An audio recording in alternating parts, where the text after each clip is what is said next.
Welcome one and welcome all to Triad Sports Coverage. Tonight's matchup between the Winston-Salem Christian School Lions and the Salem Baptist Vikings. I'm Caleb Waters alongside Parker Southern, and we are live here at College Park Baptist Church in Winston-Salem, North Carolina for a great matchup tonight, Parker. Caleb, that we are. Both teams getting ready. Warm-ups concluding, 40 seconds on the clock until you will hear the horn sound. And we are just excited, Caleb. This is going to be a fun matchup. Both teams have potential. You know, I don't want to say the Lions are a complete underdog, but I think it would be safe to say they are some type of an underdog. Right, and going off of that, these Lions, Parker, they're a really young team. Only got 2 seniors and 1 junior on the team. The rest of the rest of the players are sophomores and freshmen. Right. So, we were talking to Coach Cooper earlier. He was saying that this is a rebuilding year. They're just trying to really get these girls some experience with all the youth that they have. And so that's sort of been the storyline for the Lions here. We noticed during warm-ups sort of that youth coming out. We saw that the Lions were kind of distracted, unorganized, whereas the Vikings, on the other hand, were very disciplined, had their coaches out there. Seemed like a set routine. Yeah, and Caleb, a perfect example of that, while the Lions are working out, a horn went off. We don't know what it was. It just sounded like maybe like the game was about to start. Some of the players start walking to the coach and goes, no, ladies, it's not ready to start. This one girl goes, I'm so hot, though. And I think you hear that from a team, and that sort of describes maybe even this season for them, where they're just doing this kind of for fun. There's not much focus on it. Right, lack of focus, I would say. So your starters for the Salem Baptist Vikings, the away team tonight, are going to be senior Braden Carpenter, senior Kelsey Carlton, senior Alicia Nuttall, senior Brianna Pine, and senior Ashlyn Noah. So there you have 5 seniors, all starters, Parker, for the Vikings. Yeah, and Caleb, if you look right over to the Lions, like you said, it's a much younger team. We have Sydney Fry, who is a senior, Kendall Cumblin, and she's a senior. Then we have Rebecca Solis, who's a sophomore, and then 2 more freshmen, Alash J. Abbott and Jasmine Dennis, who are both freshmen. Right, so there you've got 5 seniors versus only 2 seniors with Fry and Cumberland as we are about to tip off here in the game. Well, and there's the tip out. Cumberland wins it. She hands it right off to Abbott. Abbott's now taking point, tries to go back to Cumberland. She's driving, pass to nobody, but she gets the rebound back. That's 2 Fry for a deep 2, and she's got it. Clapping her hands. Good first 2 points there right off the bat. Inbound pass to number 10, Carpenter, who looks like she will be running point tonight. She's got Nuttall to her left. Pass it down low to 34, Noah. Pine with a shot. She misses that. Salem getting the rebound 3 times now. Can't convert on the easy layups. Rebound by Crumlin. She's now bringing it down the court. Pass it back over to Abbott. Abbott has the ball. She's looking. Coach yells move. That one's almost picked off by Nuttall. Can't hang on to it, and that's going to be an out-of-bounds possession. Lions.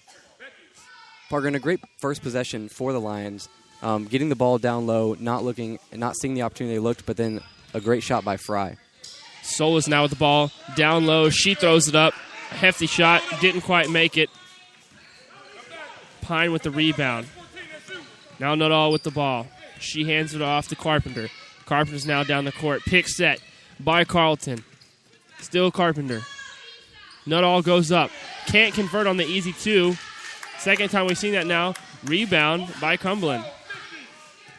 Now it's Abbott with the ball. She swings it right. Finds Carpenter. Carpenter gets the ball poked away. That's going to be a rebound by Nuttall. Nuttall's driving. She goes up but gets blocked by Cumberland. Rebound still Salem. Deep 3 shot. Can't get it. Rebound again by Solis now. Back with Abbott. Abbott has the ball. Looks wide to Solis. Solis for 3. Misses that one. Rebound by Carlton. Carlton tries to find Pine. Picked off again by Cumberland. Finds Nuttall. Nuttall goes up and gets the first 2 of the game for the Vikings. Parker, Nuttall averages about 14 points a game, so you'll see the Vikings go to her a lot tonight offensively. Abbott now with the ball. She's got Fry to her right. Tries to find Cumberland down low. Can't get it, but the ball bounces out. She does get it. Sees Fry, doesn't receive it there again. A lot of mushy play there in the middle. Somehow Cumberland gets the ball. She's now on the left side wing. Throws it to Fry. Fry's trying to find Abbott. Can't. Tries to throw it cross court. Can't. Again, somehow the ball lands in Dennis's hands. Cumberland now back with the ball. Abbott for three, and it's up, and it's good. 3-point shot by Abbott. Inbound pass to Carpenter. Carpenter looks to coach for the play, gives it to her. Carpenter throws it over to Noah. Noah for three. She answers. Oh, and it's two. It's two. The ref calls two on that one. Very deep two, though.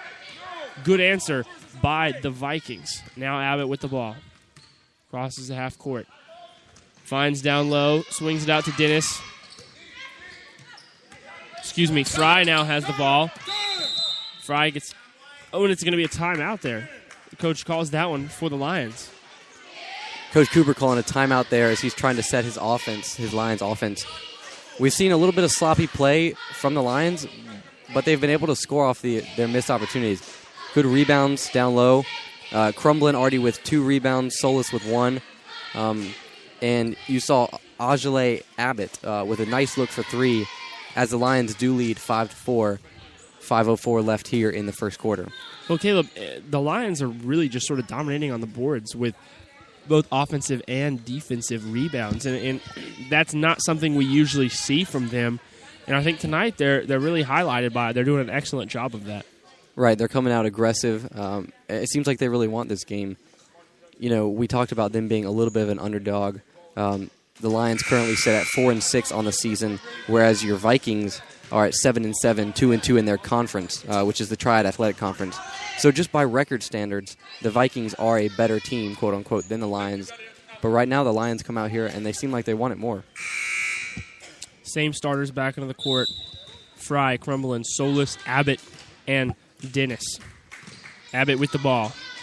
She throws it wide to Fry. Fry looks down low. Somehow Dennis gets the ball. Gets poked away by Abbott, but then recovered down by Nuttall. Nuttall now brings it down the court with a quick pace. She wants it all the way herself. Gets the foul. No shot drops, though. That's going to be a chance for 2. Foul there on Sydney Fry, the senior. She was a little bit puzzled as she was standing there in the lane, and Nuttall just came in and took the ball right to her. There's going to be 2 shots. First shot's up. That one gets an unlucky bounce and goes out.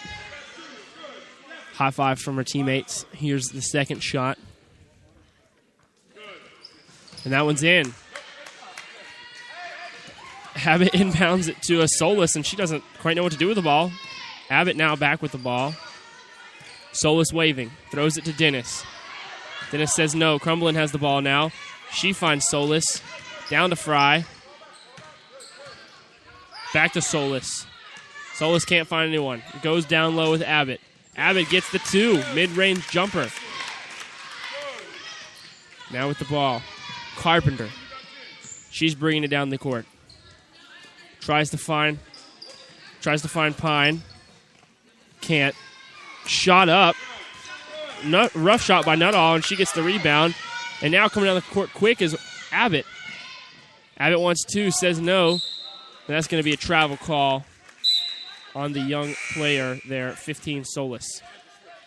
We've seen a lot of offensive production tonight already from Ajale Abbott, only a freshman, but she's already got 5 points, 5 of the Lions, 7 points. And if she can continue to be hot tonight, that will be great for the Lions. Now into the point is Barr. Barr swings it down to Cardwell, and she gets fouled. On the court right now is number 1, Barr. Number 34, Noah. Number 23, Cardwell. Number 14, Nuttall. And last but certainly not least, 13, Carlton. Ball's getting poked around. Abbott tries to get the rebound. Barr gets the rebound. And then there's a foul right there. Solis. She knocks Nuttall down to the ground. Push right onto the ground. Even though we've seen a couple fouls in these last couple of plays as Sydney Fry is taken out, as she's picked up 2 quick fouls, we've seen a lot of aggressive play from the Lions, which you know Coach Cooper is excited about. Well, here's Barr. Barr's trying to make an individual effort. She gets fouled, and they want the and 1, but it doesn't fall. And that's going to be 2 shots right on the line for Barr. Barr coming in and automatically trying to make some sort of a difference here on the court. And we talked about the age of the Vikings, you know, with 5 seniors starting. Hannah Barr coming in, just an 8th grader, played in all 14 games for the Vikings.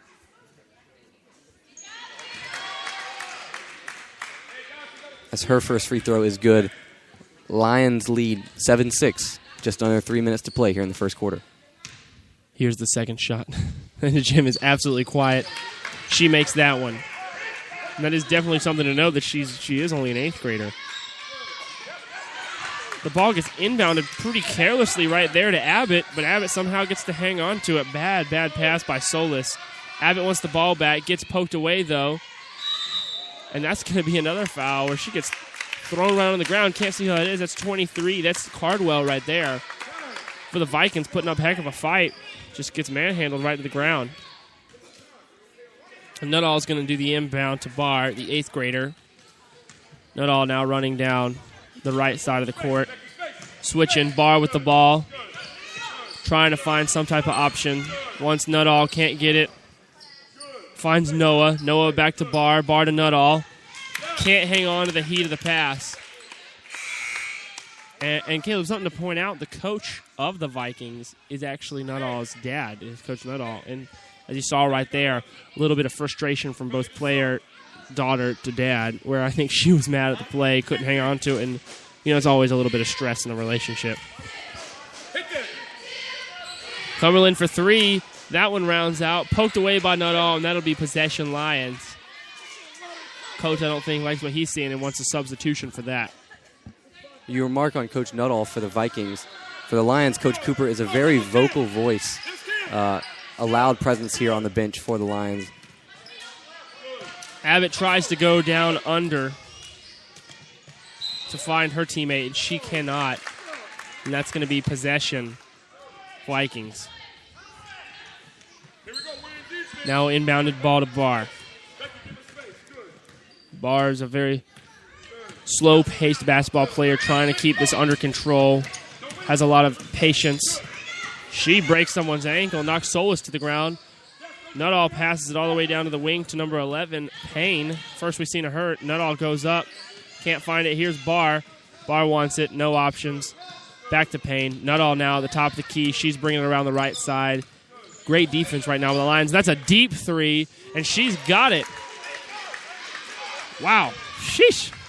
Very deep 3. That's going to be a hard one to answer. Solis to Abbott. Abbott now bringing it down the court. Slows the pace. Looking around. She finds Dennis. Dennis wants Solis underneath, but too much pressure. That one's up for an easy 2, and she's got it. Great little floater right there.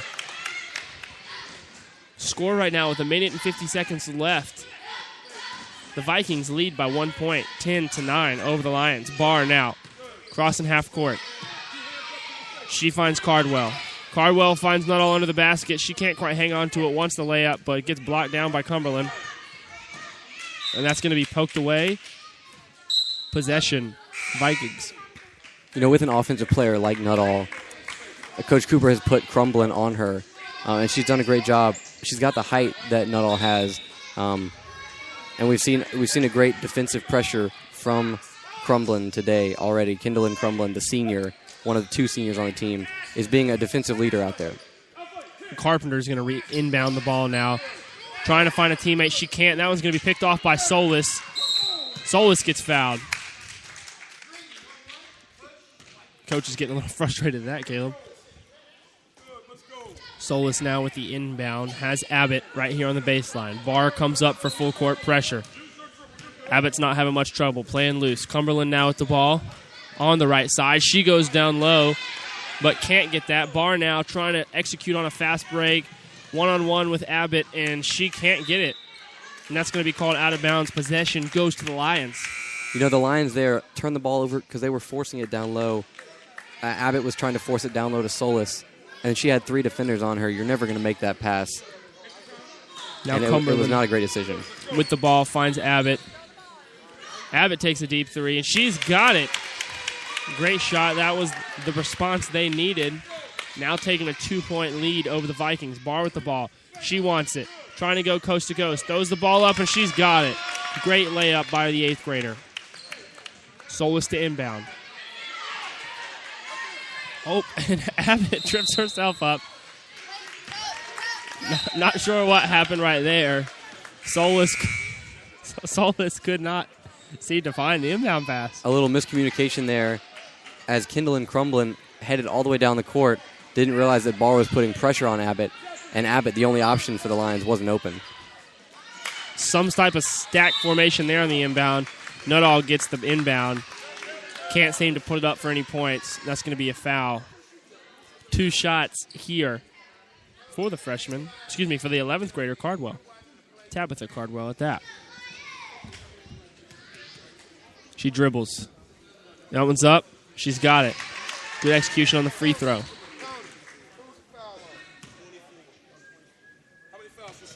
Right now on the court for the Lions is Cumberland, who we haven't seen go out much today, as well as number 13, Hutchins, as well as number 20, Bass, Abbott, and Solis. That shot's up. No conversion. Abbott gets the rebound. She tries to bring it down court. Being guarded heavily by Noah. Solis trying to make something happen. Cumberland down under, but it doesn't get to go. And that's Carpenter with the rebound. Gets poked out of bounds by the strong defense there played by the Lions, and that's going to maintain possession for the Vikings. Now, here's Carpenter. She looks back to Nuttall. Nuttall for deep three, the second one of the night. She does not get it to fall. Good rebound right there by Dennis. Being aggressive and strong. Abbott taking it by herself. Throws that one up for a layup and can't get it to fall down. And that's going to be the end of the first quarter. Kind of snuck up on them. We're not quite sure what to do there. Well, Ajale Abbott, a big offensive presence for the Lions. She has 8 points here in the first quarter, 8 of the team's 12 points, as the Vikings have a 1-point lead, 13-12, here at the end of the first quarter. We're going to go to a quick commercial break. Be right back. Today, community means more than the place you live. It's groups of people connected by shared interests and similar experiences. Your yoga class, your work colleagues, your book club. With all the communities in your life, shouldn't there be one for your financial life? We're First Community, financial experts here to work with you on your personal, business, investments, and insurance needs. That's the power of community. Well, Caleb, this has been a low-scoring first quarter with 12-13, leader being the Vikings over the Lions with the 13 points. But what needs to change for either team to become a dominant? Only 1-point game right now. Well, a lot of sloppy play from both sides, both the Lions and the Vikings, forcing it a little bit too much. The Lions try and force it in the post a little bit too much, where they have both Solis and Crumblin down low, try and force it to her. And the Vikings, on the other hand, force it on the fast break a little bit too much. So neither team really playing with a good pace. And right there, a little bit of a rough inbound. Abbott is not pleased with it. And it's going to be a turnover right at the beginning of the first half. Of the second quarter. Carpenter now with the ball. Carpenter's got Payne setting a pick. Carpenter wants to go. She looks down low to Nuttall. Nuttall's now being double-teamed. Another pick by Payne. Nuttall trying to find somebody. The ball looks like it's going to get picked off by Fry, and that's going to be a backcourt violation on the Vikings. Possession, Lions. Good defensive pressure there from Fry. We saw a turnover on the very first play of the second quarter. There was a time issue where the Lions just didn't get out of the huddle fast enough. Coach Cooper was not very happy with that. He's frustrated with the refs tonight. Well, here's a travel right off the bat by Dennis. Good playing around from Abbott, Cumberland, and Fry, all passing the ball, sharing the wealth. And Dennis just walks underneath the basket. Payne now, point man. She's got the ball. Looks for three, maybe finds Nuttall on an inbound pass. And she's got that one for a quick 2 down below. And that right there, we see the leadership of Nuttall. She's driving in the lane, she calls for it, and she gets it, and she scores. Something that the Lions don't really have. And that's going to be a 3 for Abbott. Is that her third of the night, Caleb? That is her third 3 of the night. She's got 11 points. And here's a response 3. Not going to drop. Noah trying to find it. A little bit tenacious there, but not a bad look. Abbott again with the ball now. Has Fry right behind her. Looks down below. Crumblin has the ball back out to Abbott. Abbott for 3. Misses that one off the mark, but Fry gets the rebound. She's being guarded heavily out on the wing. Can't do anything, and that's going to be a foul, a push. Not for any points, though. Caleb, the Vikings I think they're getting a little worked up and a little bit frustrated right now with the play that's going on, not being able to rebound, although it is 15-15. The Vikings average just under 30 rebounds a game. They don't have close to that many tonight. And right now, Solis with the ball. Solis finds Abbott. Abbott at the top, manning the field like she has all night. Crumblin. She tries to drive, but gets tripped up. And that's just going to be another foul. No shooting foul there, though. Substitution number 23, Cardwell, comes into the game for number 11, Olivia Payne. Inbound pass to Abbott. Abbott wants a three. Cannot convert it. Barr now has the ball against Abbott. She wants it to go all the way. Can't. Gets blocked down by Fry. Here's a three. Doesn't drop for Noah. Wants it to. Solis now has the ball. And a little bit of miscommunication. All 5 players on this half of the court trying to inbound the pass, and just can't quite get it to work. But Abbott now underneath, and that looks like it's going to be an offensive foul for a charge on Abbott as she bumped right into the much smaller Tabitha Cardwell, sophomore. And again, Coach Cooper not happy with that call. He's a little frustrated with the refs tonight. But that first intermission between the two halves, you could tell he was a little bit. He was talking to the ref, trying to plead and explain his case. But here, Barr finds Nuttall. Nuttall now running point. She throws it back to Barr. Barr being covered by Crumblin, and she just dribbles right down through that defense and gets the basket, and they're going to call a foul on it, and 1. Chance to lead this game by 3. Cameron Hutchins there called for the foul on Barr as she drove in. We talked about the inexperience of the Lions. Hutchins there gets the foul, looks over to Coach Cooper, and mouths sorry. She knows that she made a mistake, and she knows her coach is going to be disappointed in her. Barr now taking the chance for an and 1. She throws it up, and it bounces off, but rebound by the Lions. Fry now with the ball. She passes it off to Abbott, who's been the main handler of tonight's game. Abbott with the ball. Solis calling for it. She says no, finds Crumblin down below. Solis now with the ball. 3. Pretty off the mark there. Great rebounding by the Lions. They seem very furious, might even be the word, trying to go over there and just get that, but could not. Now inbound from Nuttall. Barr has the ball.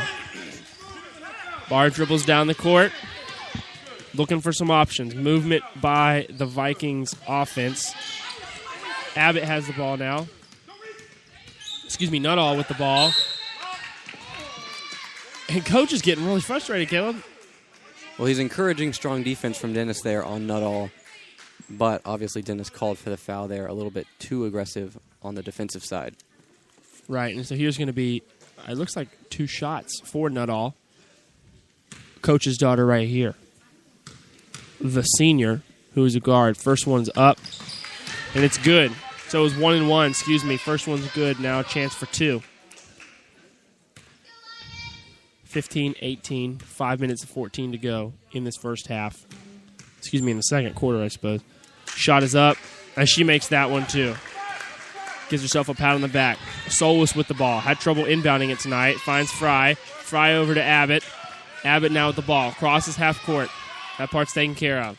Solis with the ball. Right back to Abbott. Abbott finds Cumberland. Solis down under. That gets blocked immediately by Carlton. Nuttall now with the ball. She finds Barr. Barr goes up, but it gets blocked by Fry, but Barr still gets the rebound. Noah with the 3-point shot, and that one rims right out. Solis with the rebound. Carpenter now with the ball. Abbott for 3. Gets rebounded by Solis, and it's going to be a jump ball. Possession goes to the Lions. Second jump ball in a row. This time the Lions win it. When those balls come down for the rebound, it seems that the Lions are all over each of them. And that right there is a big foul there. Good inbound pass to Barr, but then Fry just straight knocked her out of bounds. That's going to be the 3rd foul. This will be 1 and 1. Sydney Fry. Yeah, this is going to be 1 and 1 right here for Barr. Immediately not the best way to be starting the game, a little bit in foul trouble already. Here's the first shot. She dribbles. Dribbles some more. That one's up, and she's got it. Really done a good job tonight on free throws. The Vikings have. The Vikings now have a 5-point lead, 20-15, 4:37 left here in the first half. And here's the second shot. That one's up, and that one, it gets bounced out. Rebound there by Rakes. Abbott with the ball. Trying to take her time. Finds Crumblin. Had the most minutes tonight in this game, probably right alongside Abbott. Both have not been subbed out yet. It's going to be a foul. Solis goes. She's going to do the inbound to Abbott, it looks like. And somewhat of a little platoon-style sub in there. 3 players for the Salem Baptist School go out. Solis looks, doesn't have much time. She finds Rakes. Rakes back to Abbott. Now to Rakes again. Rakes finds Cumberland underneath. That ball's up, but it's wide. Now at the ball, Carpenter. Carpenter's trying to hand it off. Has a chance at 3. Nuttall calls for it and wants it. Nuttall now does have it, takes a drive, but gets blocked. Solis again with the rebound, and that's going to be a foul. Rebound by Solis, and then immediately stolen by Caldwell. She tries to go up, but just gets hit right in the hand. A little bit of a hack there. We saw Kendall Crumblin on the block, was able to get the ball, and the Lions come down with it, lose it underneath the basket, and get a foul. Not something they want there. Here's the first shot by Tabitha Cardwell, and she makes it. That one was for 2, not a 1-and-1 situation. Fry getting subbed out. First minutes tonight that we're going to be seeing from Hutchins. She comes into the game. Here's a second shot from Caldwell. It's up, and it's good. Makes both of hers. And that, with 4 minutes left, gives the Vikings a 22-15 lead. Abbott with the ball. Finds Cumberland down below. She's definitely the biggest player. Abbott now back with the ball. Looks cross-court. And that one's a rough pass from Solis. A shot from Solis. Stolen by Carpenter. Carpenter now bringing it down the court. All she's got to beat is Solis. Goes up. Does not execute the pass. But gets the foul. Offensive foul there called on Tabitha Cardwell, as it was Solis who just stood there in the lane and was able to take the body. Now Abbott with the ball from the inbound of Solis. That's getting stolen. Carpenter now with the ball. Pass it to Nuttall. Nuttall tries to get it, but it's going to be a walk before she can. As it looked like she was somewhat fumbling the ball. Maybe not quite possession there. I don't know if that's the right call, but regardless, nonetheless, she gets the call. Abbott with the ball. Abbott bringing it down the court. She tries to find Solis down below, but it gets popped right back out to her by the defense. Solis finds Rakes. Rakes trying to make something happen there. Hutchins can't convert. That's going to be out of bounds. Possession has not been marked from what I see. Oh, no, it's going to be possession Lions. Solis inbound to Abbott. Abbott wants a 3. Oh, and she just missed it, and Solis running in with the rebound. A great rebound by her, but it gets turned over. Now Carpenter.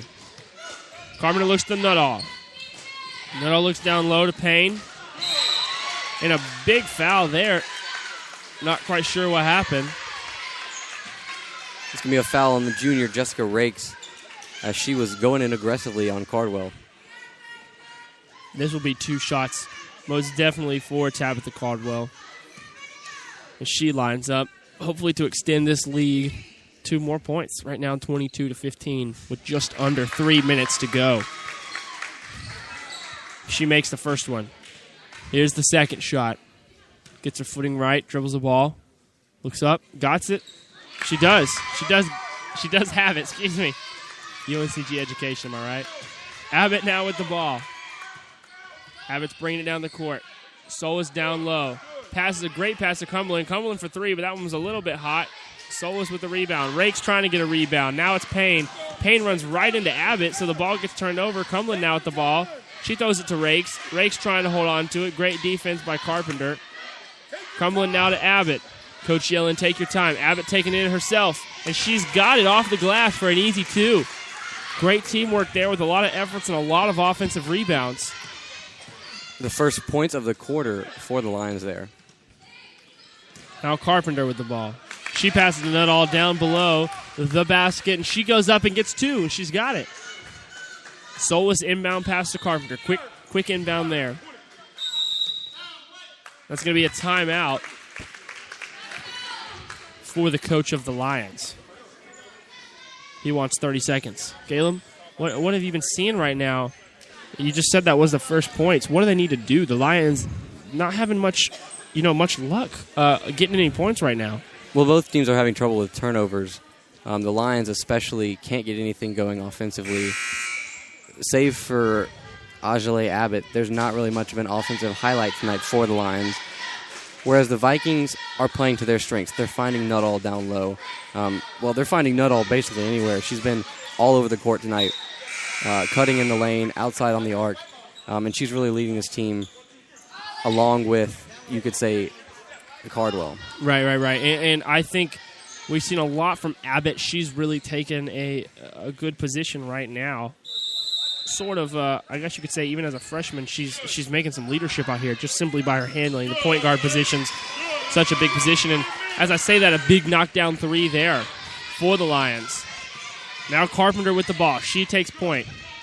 Trying to dribble around the whole team. She throws it up. Once a foul, doesn't get it. And that's going to be a walk. An out of bounds for Hutchins. Possession here goes to the Vikings. Payne with the ball. She loses it but gets it right back. Throws it wide to Noah. Noah now to Payne. Payne down below to Carpenter. And he wants a foul. Lions coach is not liking that. Here's 2 shots from Carpenter. That was a foul on the freshman Jasmine Dennis. She's had a couple of those tonight. Just playing the ball maybe a little bit too aggressively. Here's the first shot. It's up, and it hits the front of the rim, and it gets a lucky bounce and goes in. One more shot right here. That is not the first conversation tonight that the coach of the Lions has had with the referee as he talks to a different one right now. Maybe trying to plead his case. Here's the second shot, and it is good as well. Great free throws tonight for so far for the Vikings. Inbound pass from Abbott to Hutchins. Hutchins passes it right back to Abbott. Abbott finds Cumberland down below. And she gets fouled. Maybe a hack in the arm there. With 1:30 left to play in the first half, the Vikings lead the Lions 28-20. Ball being inbounded underneath the Lions' hoop by Hutchins.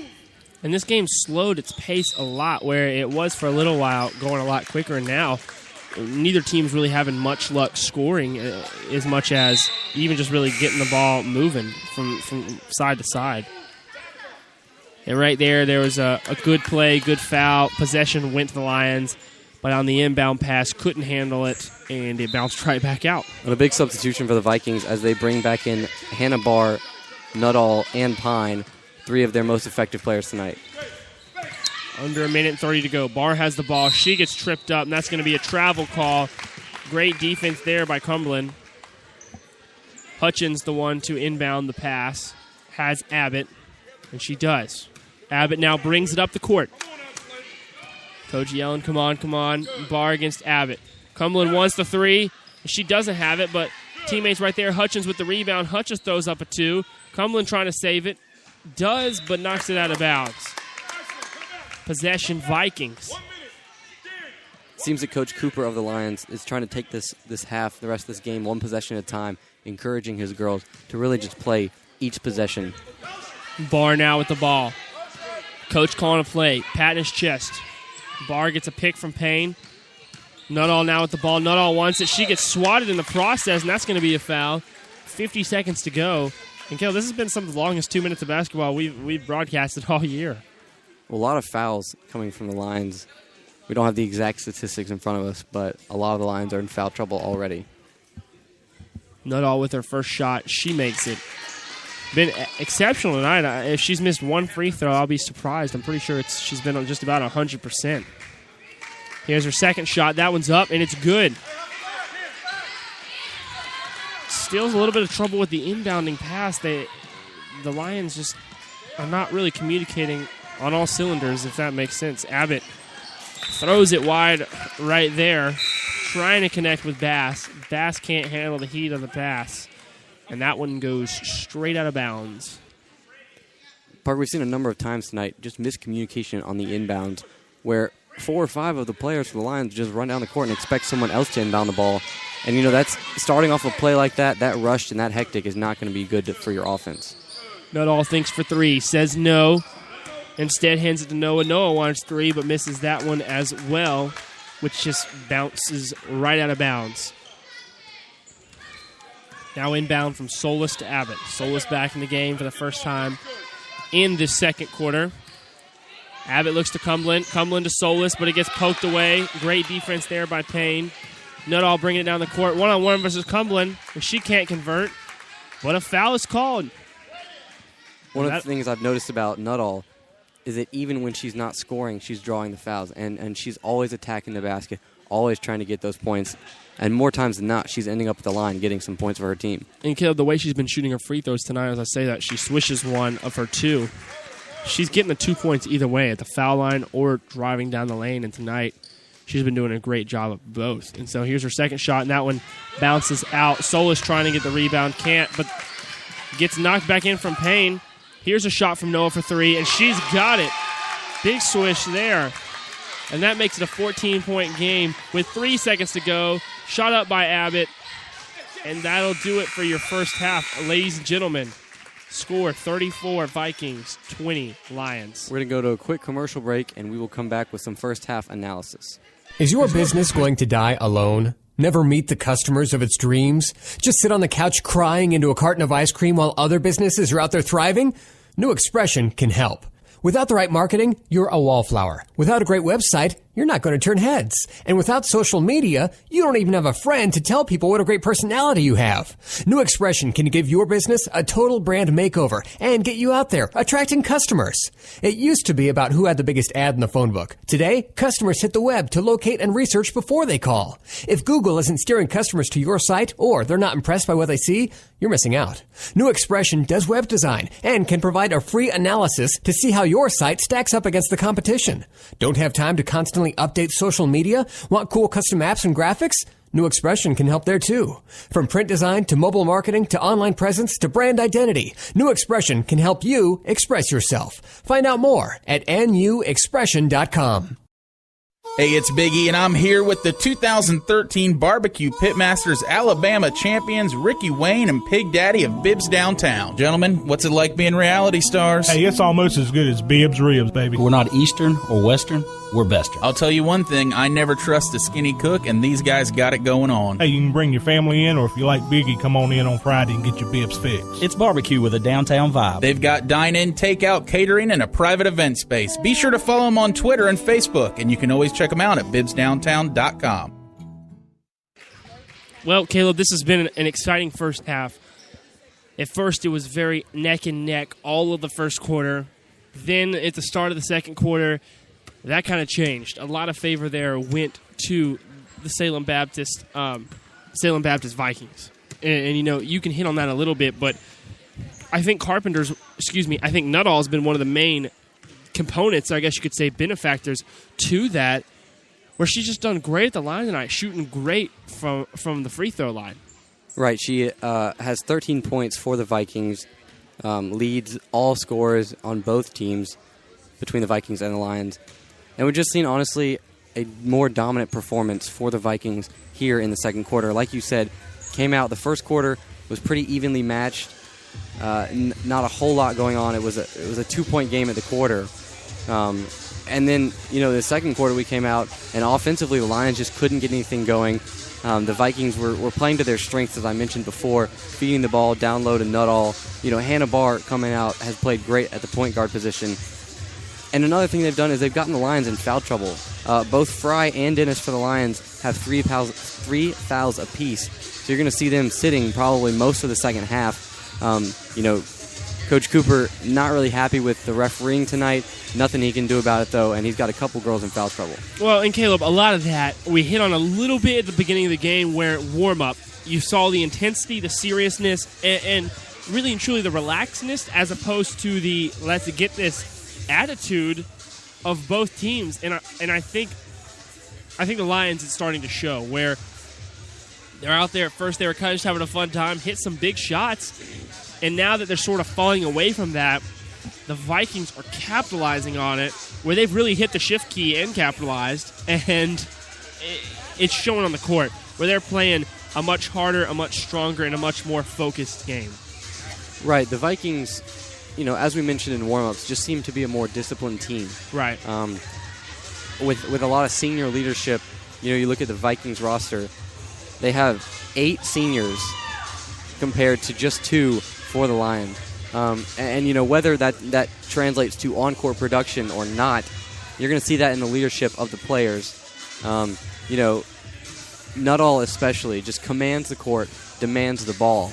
Yes, she does. And no one really does that for the Lions. We saw a pretty good offensive half for Ajale Abbott with 11 points, a couple of good threes, but at the same time, she doesn't really know when to hold the trigger and when to pull it.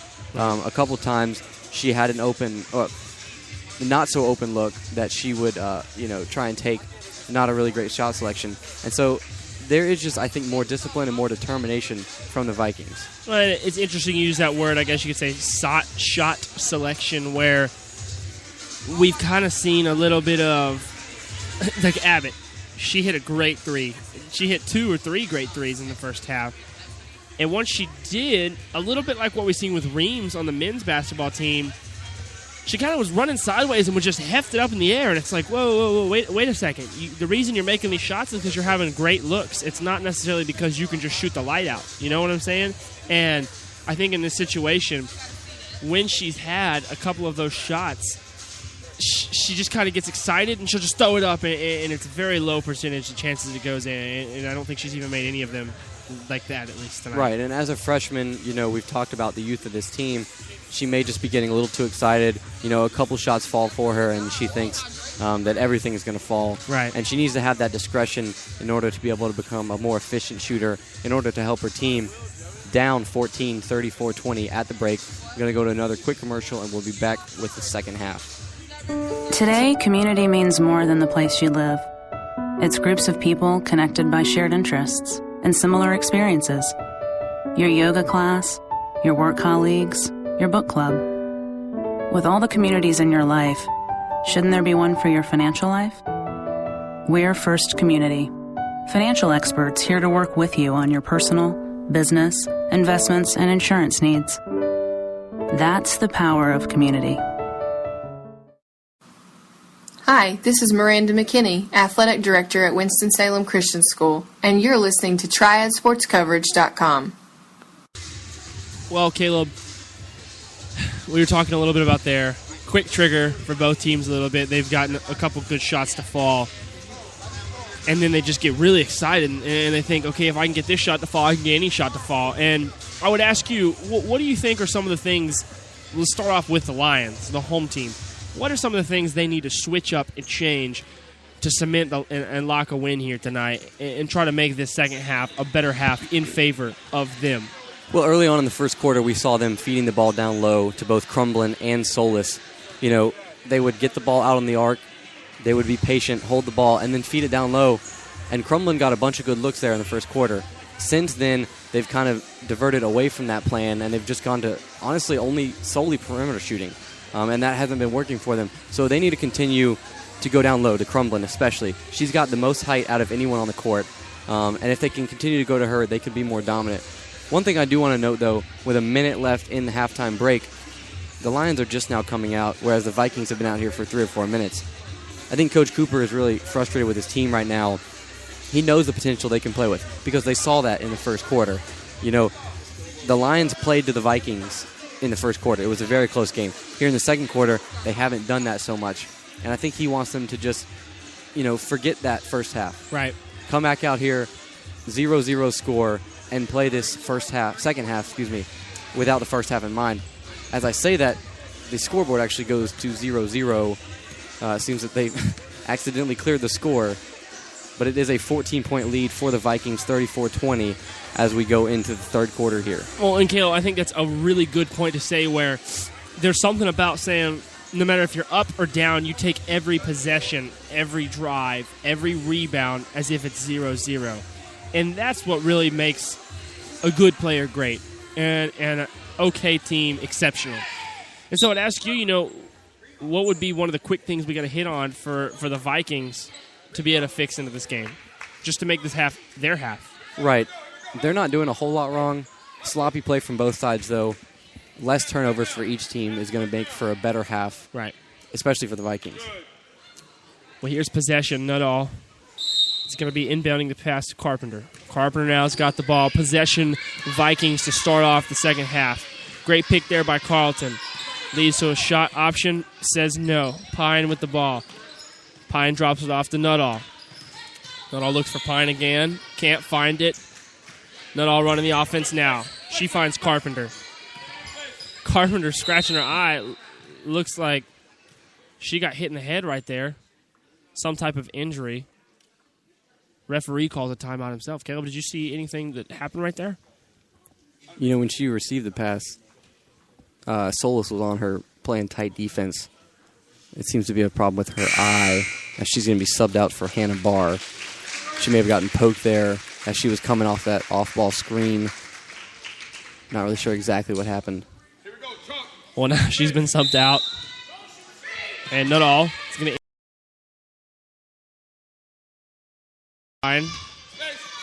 Big court pass there. Back to Nuttall. Nuttall can't make anything happen, so she hands it to Barr, the 8th grader. Barr now swinging it over to Nuttall.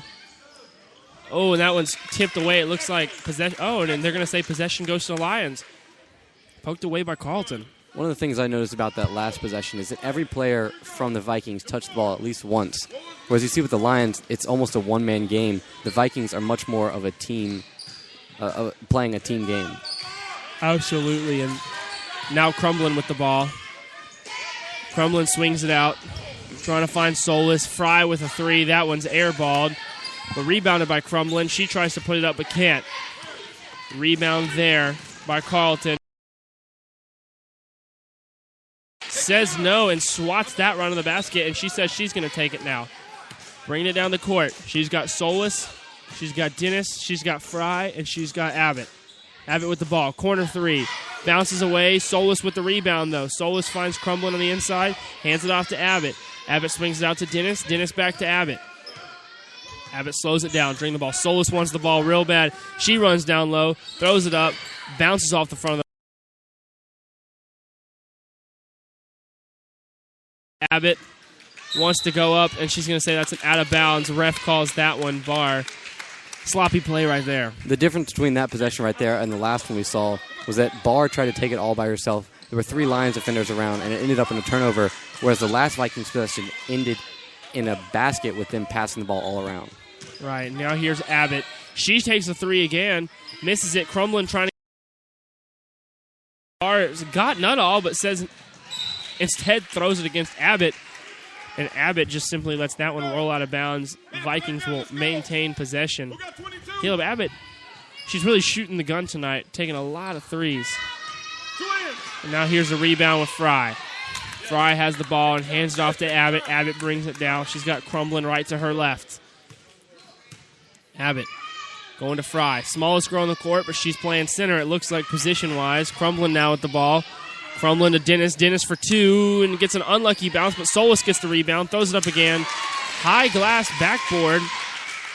Bounce, and that one's going to be good for 2, which forces the Vikings coach to call a timeout right as the inbound is played. 30-second timeout for Coach Nuttall of the Vikings. Whereas on the other hand, Coach Cooper, you look at him in the huddle right now, he's encouraging his girls. He likes what he sees. One thing I want to note, though, is that the Vikings really are just much more of a team play. The type of play that they have, they swing the ball around the arc, they get it down low. If they don't have a good look, they kick it back out. Whereas you see with the Lions, Ajale Abbott takes a 3 almost every single possession. She hit a bunch in the first half. It's been cold here in the second. And it's a stark difference when you watch these two teams. The Vikings seem to have it all figured out.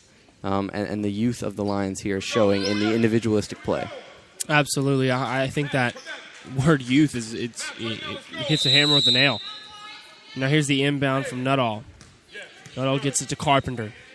Carpenter now back into the game, bringing it down the court somewhat slow, hands it off to Nuttall. Nuttall thinks she wants the three, but says no. Cardwell has the ball, hands it right back off to Carpenter, and that's going to be a foul on Solis. Looks like a little bit of a hit there. Well, a silly foul on Solis as she was coming off a screen. Just a reach-in foul that wasn't really necessary. Now Noah with the ball. Noah hands it to Carpenter. Carpenter running around the key, throws it out. And an air ball by Cardwell. Crumbling trying to get the rebound, but gets it poked away. Carpenter now throws it to Nuttall. Nuttall takes a deep three, and she's got it. She knew that one was falling down right from the beginning. 37-22 with just above 5 minutes left in this third quarter. Well, demoralizing possession there for the Lions as they grabbed the rebound and then gave it up and lost a three. As we say that, Carpenter with a fast break steal, and that one's going to be poked away from what it looks like is Fry. Nuttall does not like that call, so possession goes back to the Lions. Right now, Solis with the inbound pass to Abbott. It is connected and completed. Abbott's bringing it down the court. Looks to Coach Cooper. Gives her the play. Carpenter playing defense. Finds Solis. Solis takes a two ball. Misses that one. And that's going to be poked away by Fry. Coach Cooper and Fry neither like that play. And here's the inbound pass to Carpenter. Carpenter now with the ball. Excellent job tonight at point guard. Finds Nuttall. Nuttall looks to Payne. Payne gets a little bit overwhelmed as she hands it off to Cardwell. Back to Nuttall. And Nuttall, with what looks like is a great play, gets hit immediately by Fry, but called it for a travel right before it. A little bit of an altercation there between Fry and Carpenter, trying to help a hand, but she says no. Abbott now with the ball. Swings it to Solis. Abbott running right down the lane and gets a great connection pass. 1-2 there from Solis and Abbott, trying to lower this deficit as Caldwell brings it down the court. She hands it off to Carpenter. Carpenter now has the ball. Great pick by Carlton. Abbott trying to make the steal. Can't. Here's Payne. Payne's trying to find somebody down below, but it gets knocked around. Too many players down there. Nuttall taking it all herself. Throws it up. Can't convert. Then Carlton gets the rebound, throws it up. It gets blocked by Crumbling, and that's going to be a foul. We mentioned foul trouble for the Lions in the first half. Luckily, one of the first fouls of the third quarter there for the Lions. Here's the inbound pass from Nuttall. She finds Cardwell. Cardwell passes it back to Nuttall. Nuttall now getting called for a moving screen, I think. That's going to be called on Olivia Payne, the junior. She was trying to set a screen for Nuttall on Fry. Just a little bit too much movement there. Solis will inbound the pass to Abbott. She finds Abbott. Abbott now looking around. Fry making some movement below the basket. Crumbling for three. She wants it, can't get it. Solis with the rebound. And that gets poked away. Oh, no, excuse me. That's going to be a foul. And it looks like she'll go to the line for two. Tonight, Solis has been extraordinary at rebounding, Caleb. One of the biggest players out there for the Lions in terms of rebounding. Seems to find herself under the hoop almost every single play. She takes her first shot. Misses that one. Dennis is coming out for Hutchins, who's seeing her first minutes of the second half. Here's the second shot from Solis. She dribbles, she shoots, and she's got it. Inbound pass. Noah. She goes to Carpenter. Carpenter's got Nuttall to work with. She's got Caldwell, and she's got Pine. Here's Pine. She swings it down. Shot up by Pine. Misses that one. Crumbling now with the ball. She gets it to Abbott. Abbott looks like she wants three. She's probably going to take it. Nope. Crumbling now back with the ball. Passes it to Abbott. Abbott tries to find Solis down below the basket, and she does. And she gets fouled with a great drive and a great strength there. We saw something there from Ajale Abbott that we haven't seen all night. Was down there in the corner behind the three-point line, and instead she went to pass to Solis. Solis getting the foul there. Unselfish play from Abbott. Yeah, and Coach is excited to see that. There's the first shot from Solis, and it's exactly, mirroring the last time she went to the line where she missed the first.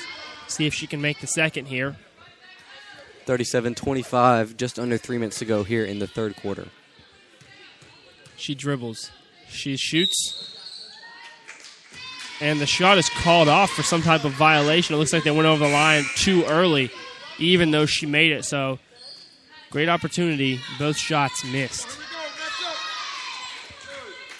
Inbound pass. Barr now back in the game. She says Nuttall. Hands the ball off to Cardwell. Cardwell hands off to Nuttall. Nuttall dishes out to Barr. Barr looks like she wants to go for three, but she just loses it. Then Abbott loses it, and then it's recovered by Cardwell. Now Cardwell tries to find Carlton, and she can't, and that's going to be a double dribble. A lot of sloppy play there from both sides. We saw about 4 turnovers in a span of 5 seconds, but good defense from the Lions to finish off that play. Abbott now with the ball. She brings it down the court. She looks underneath to Solis. Solis puts the ball up and tries to get two, but can't. Passes it out to Abbott. Abbott wants the three. Here's Solis for a deep two. Airballs that one. And the rebound by Carlton, but she's out of bounds when she does. Possession, Lions. Much more unselfish play here in the third quarter for the Lions.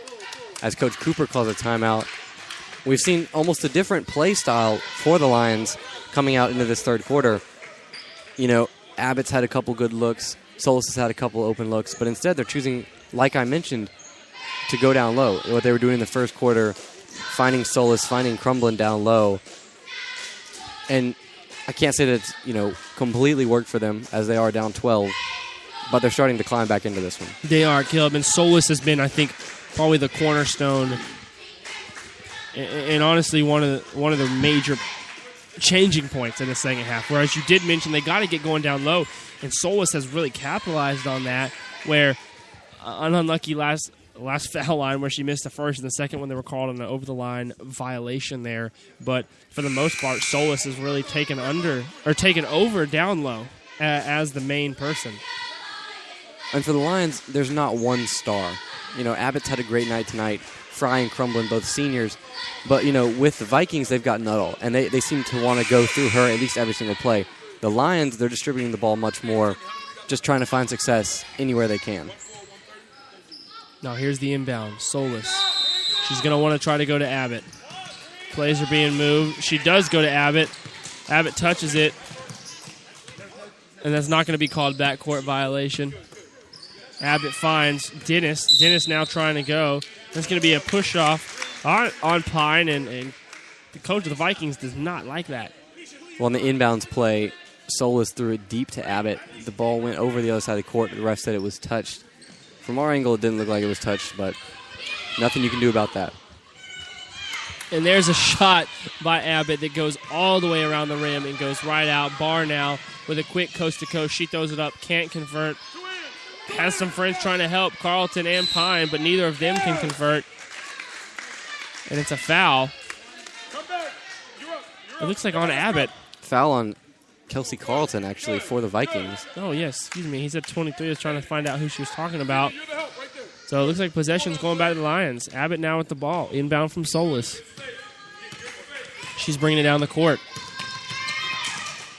Finds Solis down below. Can't quite get it.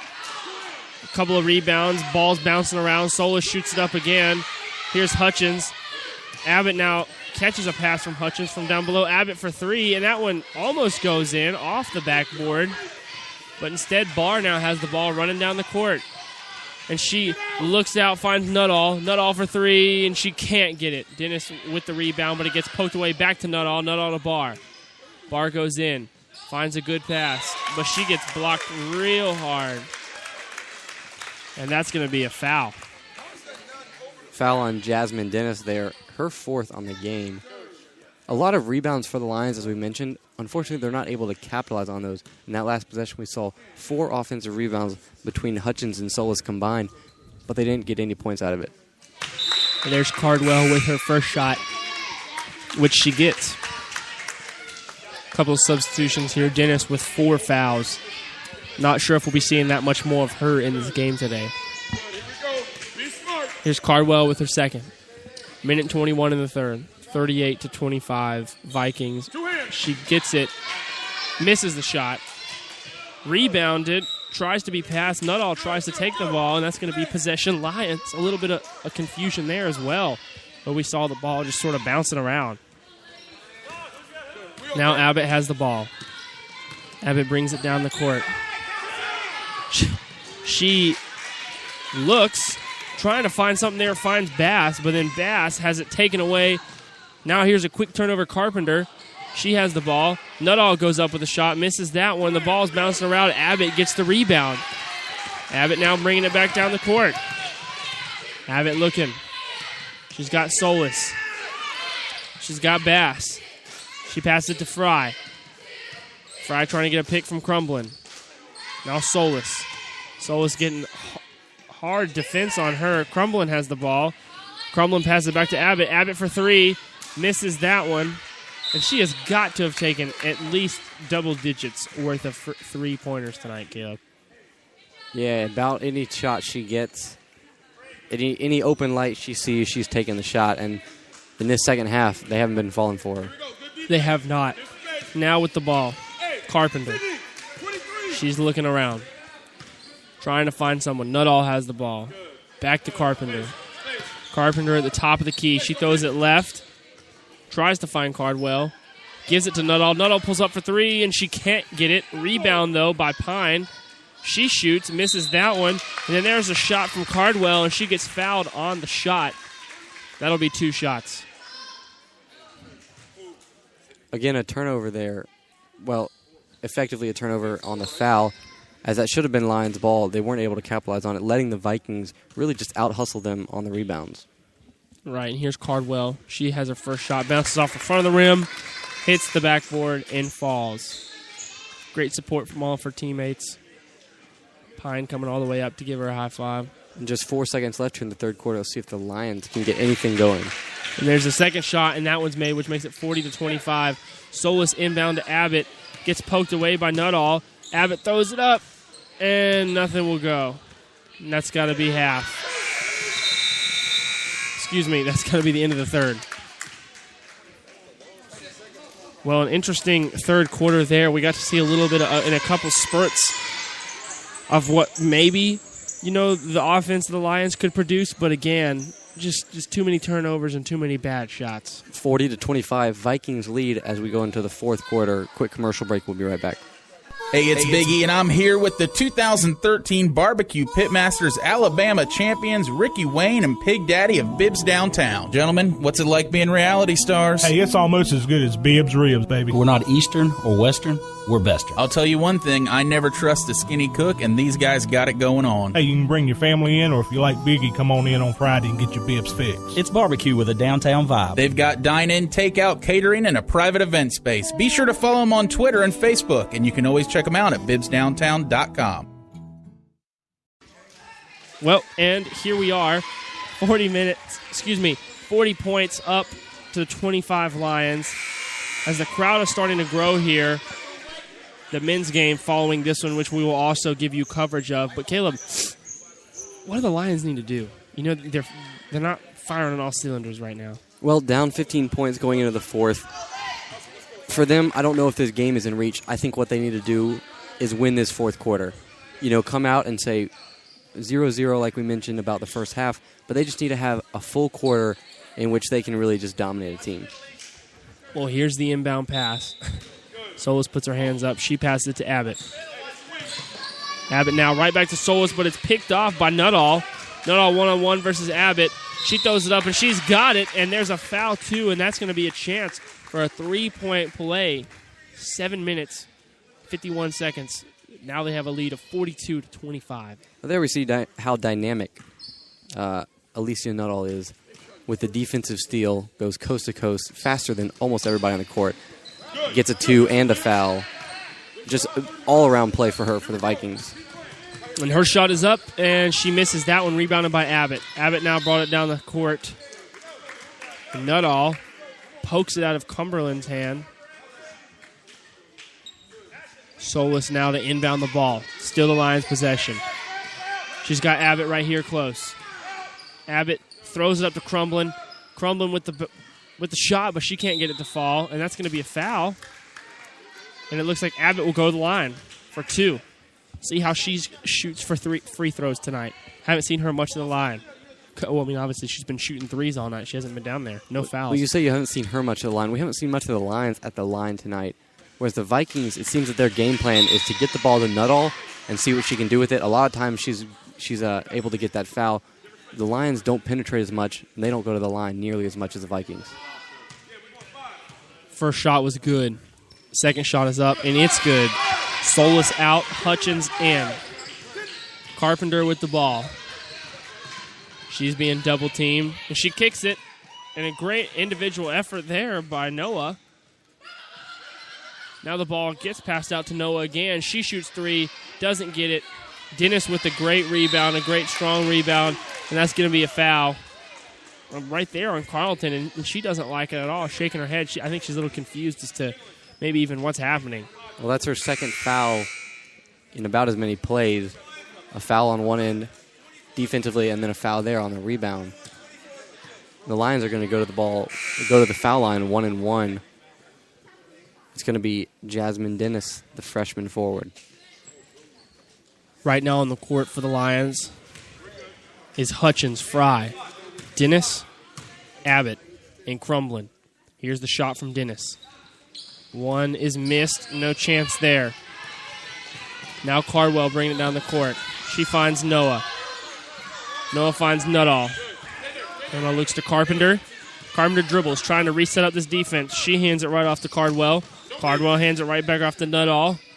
Nuttall here. Passes it off to Cardwell. Cardwell takes a shot and misses it. And then off the rebound, Cardwell gets it as well. Under the basket, she tries to go for 2. Doesn't get it. Gets fouled in the process.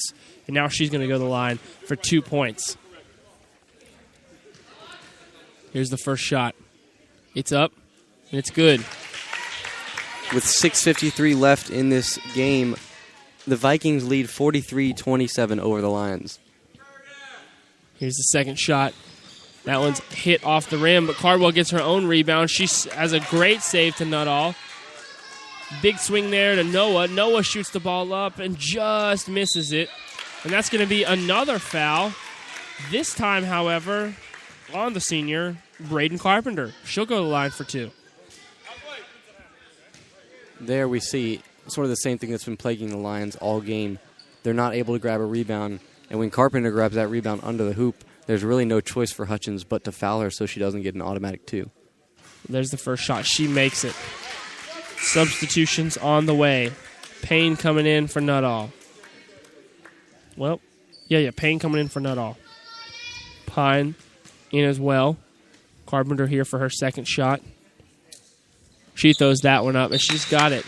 Makes both of them. Substitution here, Barr. She's coming in for Carpenter. And as Barr comes in, Coach Nuttall looked at Barr and said, slow down the offense. I think here with just over 6 minutes left in the game, they just want to take their time, really get good looks. Crumblin now with the ball. She's the one at the top of the key. She finds Payne, Crumblin again with the ball, and that's going to have to be a travel. And it is. Crumblin's a little bit frustrated at that. Not quite what she wanted to have happen. Here's the inbound pass. Pine's got the ball, but it gets poked away. Abbott's now got it, and she goes up. And it looked like it was an up and down, but it didn't get called for that. Here's Noah for 3 at the other end. Quick-paced basketball going on right now. Cardwell now down below. Passes it up to Barr. Barr swings it back around to Noah. Noah for 3. Just misses that one. Hutchins tries to get the rebound, but she can't. Barr now at the ball. Coach screaming, slow it down. So Barr does. She now has possession, but Abbott moves up, trying to slow it down. Noah has chance for 3, but says no. Tries to find Cardwell, but that ball is thrown just right out of bounds. No chance there for any play. And here's Hutchins. Hutchins passes the ball into Abbott. Abbott now has the ball. She brings down the court. Coach Cooper gives her the play. She calls it out. Crumlin for three, and she doesn't have it. Tough rim there. Hutchins called for the over the back, trying to get a rebound. That'll be a foul on her. And it looks like they're going to go to the line. And just another silly foul there on Hutchins. She doesn't have the body. She doesn't have the position. And she still goes for the ball anyway. Going to be a foul every time as she's picked up her 4th foul of the game. And here's Pine now at the line. She'll have 2. It's 1-1. We got to be alive on the shot. Excuse me. It's 1-1. They're now into the bonus. Pine, I think first time we've seen her at the line tonight, she makes her dribble, shoots it, doesn't get it, but then there's a quick rebound. Barr now with the ball. Barr has the ball up top. She's looking. Screen set by Payne. They find Noah. Noah back to Payne. Payne throws but gets intercepted by Abbott. 1v3. Abbott goes up, and she misses the 2 but gets the foul. Chance here for 2 shots. Free throw. We've seen a lot of options for the Lions in the paint, whether it's off of rebounds, whether it's off of drives. And Parker, you got to stick to the fundamentals. They've been missing layups almost all night long. Yeah. A lot of missed opportunities there inside the paint. She has her first shot, and it is made. Here's a chance for 2. It's just 5 minutes and 19 seconds. The Vikings right now leading 45 to the Lions 28. Second shot is missed. Hutchins gets the rebound, passes it back to Abbott. Abbott wants 3. She takes it, misses it. Rebound by Barr, and they're going to call a jump ball possession. Goes to the Lions. Little fight there between Dennis and Barr. Dennis wins it. Hutchins goes over for the inbound. Hutchins trying to find somebody, can't. That's going to look like it's a kick ball out of bounds. The jump ball there between Dennis and Barr was one of the first times tonight we've seen the Lions haven't been out-hustled by the Vikings, especially in this 4th quarter. It just seems that the Vikings want this game more, and that's evident by the way they're playing.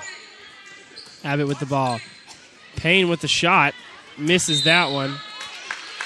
And they're going to go back to the other end. Pine trying to make something happen, and she gets fouled. Real quick right there. Not a great look for the Lions as Sydney Fry took the first look she saw. Not a great 3. Parker, honestly, frustration all around from the Lions. Coach Cooper, Hutchins coming in. She's frustrated. Frustration on Fry's part when she misses that and the foul. Nothing really going right for the Lions. It's not right now, and Coach Cooper's getting frustrated as well. Just under 5 minutes. Don't want to say this game's out of the way, but it's looking that way. Pine takes her first shot, and she gets it. Easy 2 there. Excuse me, easy 1. Good swoosh. Here's her second shot, and that's good as well. They're going to call a timeout, full timeout for the head coach of the Vikings. Caleb? All Vikings here in the 4th quarter, 47-28, 4:47 left in this game. We're going to go to commercial break. Hey, it's Biggie, and I'm here with the 2013 Barbecue Pitmasters Alabama champions Ricky Wayne and Pig Daddy of Bibbs Downtown. Gentlemen, what's it like being reality stars? Hey, it's almost as good as Bibbs Ribs, baby. We're not Eastern or Western, we're Western. I'll tell you one thing, I never trust a skinny cook, and these guys got it going on. Hey, you can bring your family in, or if you like Biggie, come on in on Friday and get your Bibbs fixed. It's barbecue with a downtown vibe. They've got dine-in, takeout, catering, and a private event space. Be sure to follow them on Twitter and Facebook, and you can always check them out at BibbsDowntown.com. 4:47 left here in the game. Salem Baptist Vikings lead Winston-Salem Christian Lions 47-28. And here, especially in the 4th quarter, we've seen just frustration all around for the Lions. Offensively, the Vikings are clicking. The Lions are not. A lot of foul trouble here for the Vikings. For the Lions. And, it's all going the Vikings' way right now. It is, Caleb, and I think that's shown, in the most important place that it needs to, and that's the scoreboard, where they have just not capitalized. So here's Abbott now with the ball.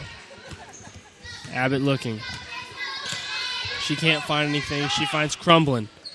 Crumlin down to Solis. Solis off the glass.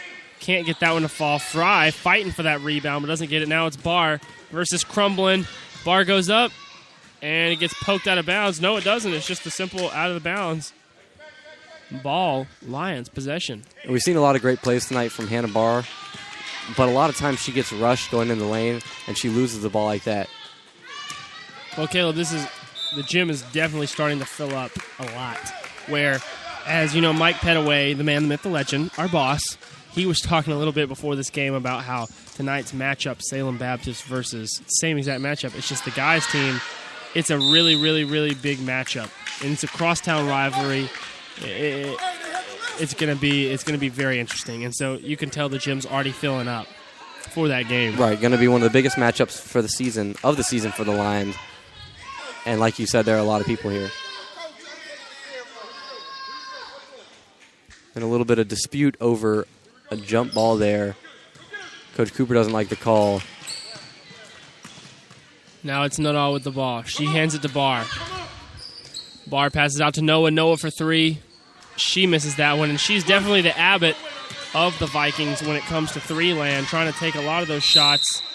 And that's going to be a foul on Abbott. No, excuse me, on Abbott, as Abbott's running down the lane trying to make something happen there.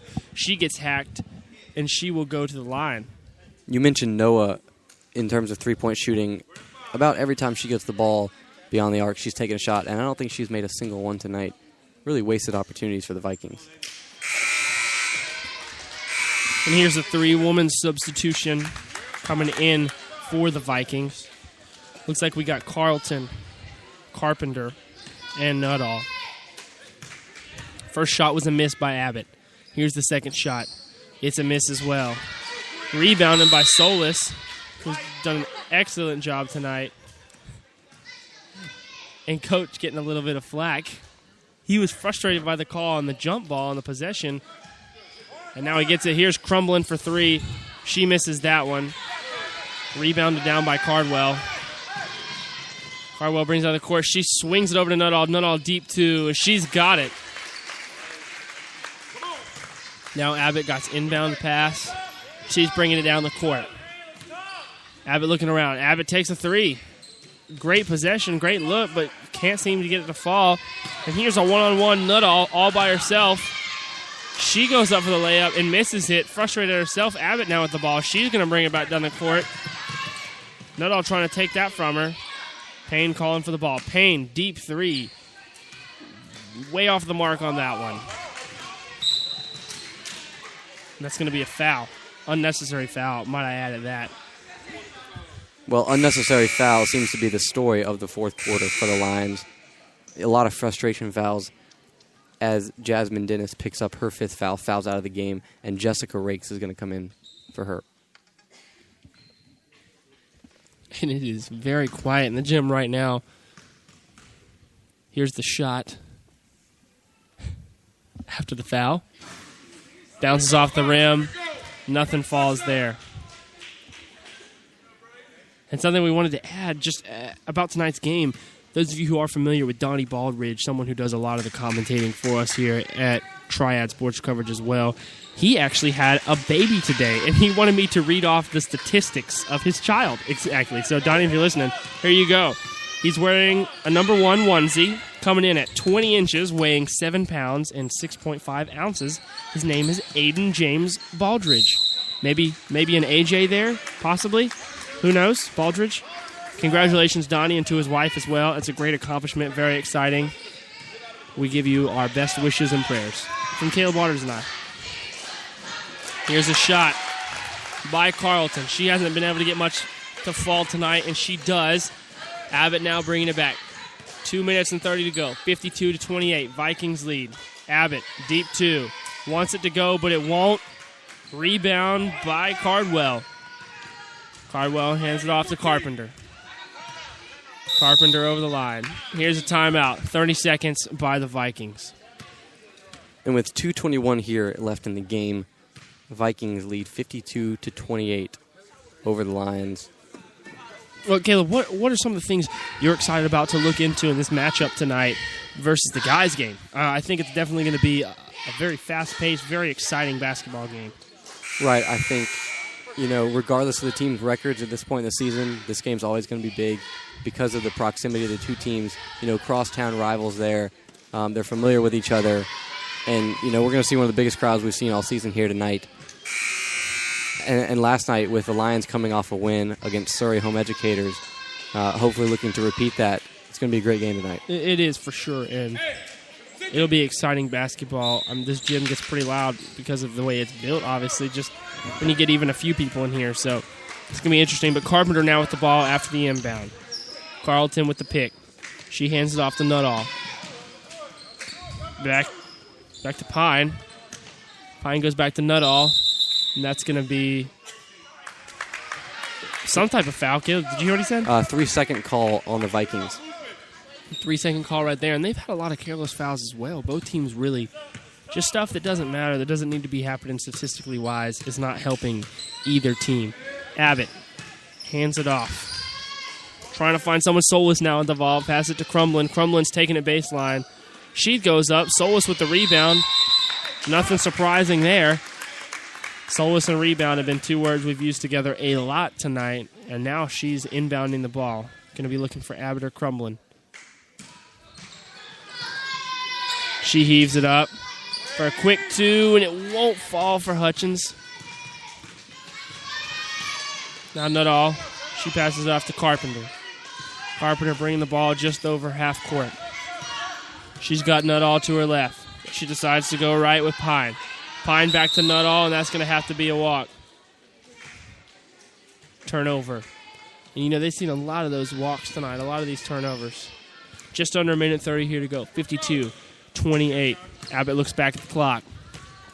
She now has it at the top of the key. Finds Solis down below. Solis goes right back to Abbott for three, which she does get. And ladies and gentlemen, the bank is open. That one goes right off the glass into the net. Great shot. Abbott's first basket of the fourth quarter. Heated up early in the first quarter, and we haven't really seen her since. Yeah, that three-point range has been pretty dull since right when it began. And now, 59 seconds to go. Carpenter running down. She gets tripped up real bad there by Solis. Falls right onto the court. And this will be two shots. We've mentioned Solis's name tonight with in terms of rebounding, but defensively, she seems to foul excessively. When players are driving, she's just up in their face, in their business too much, really. And she's got 4 fouls from it tonight. And that first shot by Carpenter is a miss. The senior. Here's her second shot. And a little bit of anticipation there by both teams. She faked everybody out of the line. Yeah, they looked like they were about to fall over that line, and she hesitated. They tried to hold it, and then she made the shot. That one is completed. 55 seconds to go. 53-31. Lions trail. Abbott tries to find anyone. Here's Fry. Fry for three. Can't get it to fall. Crumbling with the rebound, however. She passed it back out to Fry. Fry to Abbott. Abbott looks. Abbott for three. Can't get that one to fall, but rebound by Solis. And that's going to have to be a jump ball. Looks like possession will stay. Nope, possession gets turned over. Vikings ball. Nuttall. Inbound pass to Carpenter. Carpenter taking her time. 30 seconds left. They can end the game right here if they just slow it down. She hands it off to Barr. Barr now looking. They still want something. Here's Noah. 4-3. That one won't fall. Rebound by Bass. Abbott takes it down the court. Off the glass for two. 10 seconds to go. Clock doesn't stop. This looks like this will be the last possession. Carpenter now at the ball. She slows it down. 3, 2, and that is game, ladies and gentlemen. Vikings win big over the Lions 53-33 here at College Park Baptist Church in Winston-Salem. The first of 2 matchups tonight. We're going to take a quick 5-minute break, a little refresher, and we'll be back with some post-game of this game and some pre-game for the next game. Hey, it's Biggie, and I'm here with the 2013 Barbecue Pitmasters Alabama champions Ricky Wayne and Pig Daddy of Bibbs Downtown. Gentlemen, what's it like being reality stars? Hey, it's almost as good as Bibbs Ribs, baby. We're not Eastern or Western, we're Bestern. I'll tell you one thing, I never trust a skinny cook, and these guys got it going on. Hey, you can bring your family in, or if you like Biggie, come on in on Friday and get your bibs fixed. It's barbecue with a downtown vibe. They've got dine-in, takeout, catering, and a private event space. Be sure to follow them on Twitter and Facebook, and you can always check them out at bibsdowntown.com. Today, community means more than the place you live. It's groups of people connected by shared interests and similar experiences. Your yoga class, your work colleagues, your book club. With all the communities in your life, shouldn't there be one for your financial life? We're First Community, financial experts here to work with you on your personal, business, investments, and insurance needs. That's the power of community. Is your business going to die alone? Never meet the customers of its dreams? Just sit on the couch crying into a carton of ice cream while other businesses are out there thriving? New Expression can help. Without the right marketing, you're a wallflower. Without a great website, you're not going to turn heads. And without social media, you don't even have a friend to tell people what a great personality you have. New Expression can give your business a total brand makeover and get you out there, attracting customers. It used to be about who had the biggest ad in the phone book. Today, customers hit the web to locate and research before they call. If Google isn't steering customers to your site or they're not impressed by what they see, you're missing out. New Expression does web design and can provide a free analysis to see how your site stacks up against the competition. Don't have time to constantly update social media? Want cool custom apps and graphics? New Expression can help there too. From print design to mobile marketing to online presence to brand identity, New Expression can help you express yourself. Find out more at nuexpression.com.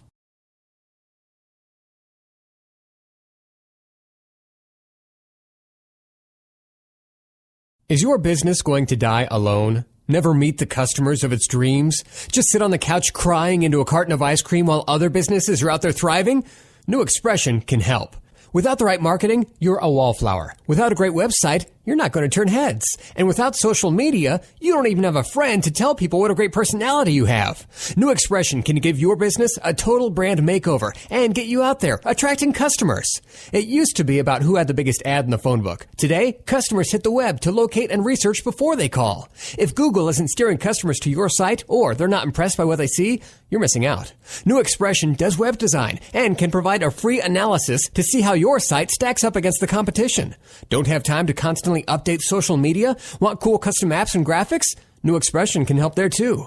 From print design to mobile marketing to online presence to brand identity, New Expression can help you express yourself. Find out more at nuexpression.com. Today, community means more than the place you live. It's groups of people connected by shared interests and similar experiences.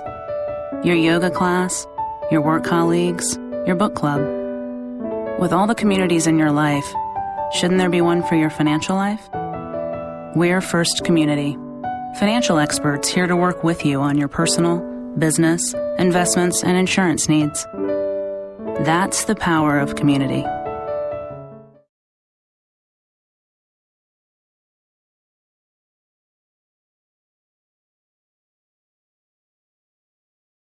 Is your business going to die alone? Never meet the customers of its dreams? Just sit on the couch crying into a carton of ice cream while other businesses are out there thriving? New Expression can help. Without the right marketing, you're a wallflower. Without a great website, you're not going to turn heads. And without social media, you don't even have a friend to tell people what a great personality you have. New Expression can give your business a total brand makeover and get you out there, attracting customers. It used to be about who had the biggest ad in the phone book. Today, customers hit the web to locate and research before they call. If Google isn't steering customers to your site or they're not impressed by what they see, you're missing out. New Expression does web design and can provide a free analysis to see how your site stacks up against the competition. Don't have time to constantly update social media? Want cool custom apps and graphics? New Expression can help there too. From print design to mobile marketing to online presence to brand identity, New Expression can help you express yourself. Find out more at nuexpression.com. We are here live from College Park Baptist Church in Winston-Salem in preparation for the marquee matchup tonight. Your Winston-Salem Christian School Lions against the Salem Baptist Vikings. We just saw a matchup here, the girls' game. Well, Caleb, And for both teams, this is a big crosstown rivalry. A lot of, emotion. There's more than just a game being played. It's emotion. It's heated, excitement. There's a lot of stuff going on. And so far, the Lions have failed to be the victors tonight. The Vikings with an easy win there in the girls' game. A lot went wrong, Kel, but break down a little bit some of the stuff that could have been done a lot better by the Lions. Well, a 20-point victory for the Vikings, as you mentioned. I would say sloppy play on both sides, missed opportunities, a lot of unnecessary fouls. And those mistakes are coachable. Coach Cooper can come in. The Lions just finished school today, so they have the break in front of them. They have practice in front of them. They can come in and try and make these changes, rebounding, not fouling, converting on your layups, things like that. There was a little bit of, I think, a lack of effort once the frustration set in for the Lions. But for the most part, I think those mistakes are coachable. I think those are things that Coach Cooper can look at and say, these are things we need to fix, and these are things that we're going to fix. So not all bad news for the Lions. There are some bright spots there as the Salem women's team improves to 8-7, and the Lions women's team falls to 4-7. So with that being said, tough loss there for the Lions. Great win there for the Vikings. But now we move on to tonight's matchup. Caleb, you said a good marquee matchup.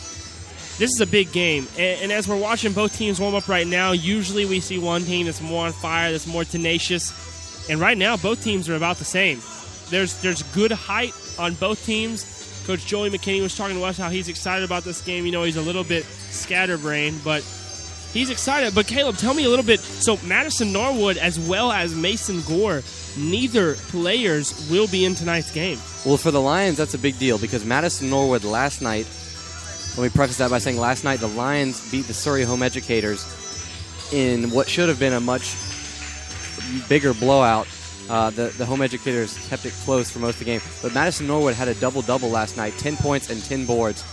Was second on the team in both of those categories. And so he will be missed tonight, as well as Mason Gore, who's just a defensive specialist really at the point guard, the smallest guy on the court physically, but his presence is huge. And you know it when he's out there. He got the start last night as Jordan Leak has been injured, but we're not going to see him tonight. And an update on Jordan, talking to Coach McKinney earlier, he said that he had surgery this morning. It went well.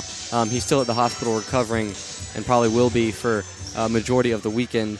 But hopefully good news will come of that with Jordan. Well, Caleb, that's one of those things where just this morning had surgery, not even going to be able to be at this game tonight, which is a huge matchup. I don't know if we can emphasize that enough. And so tonight the Lions are playing for something more than themselves. But Caleb, to talk a little bit more about Madison Norwood, he was, in my opinion, one of the game changers last night. And the reason I say that is we talked about how they came out.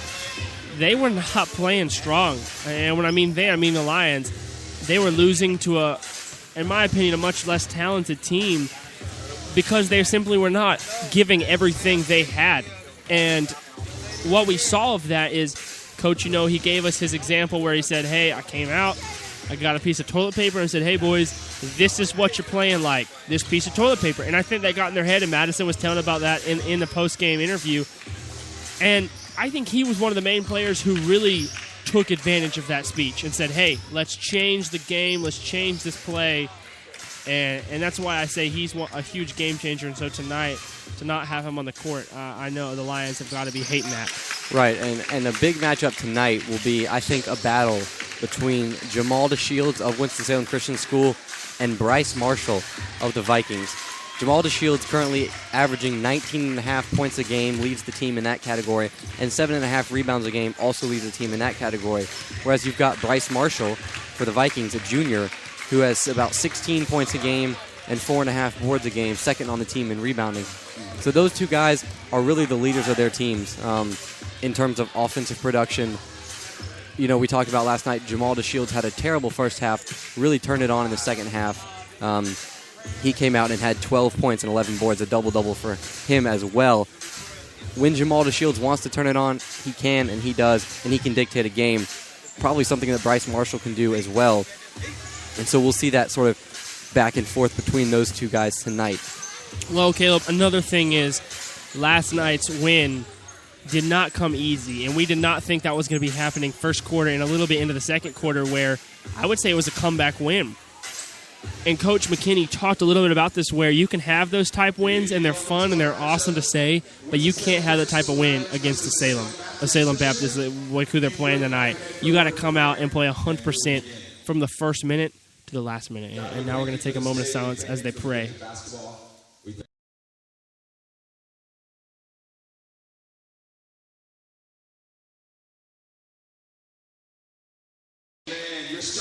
And now the starting lineups for the Salem Baptist Vikings.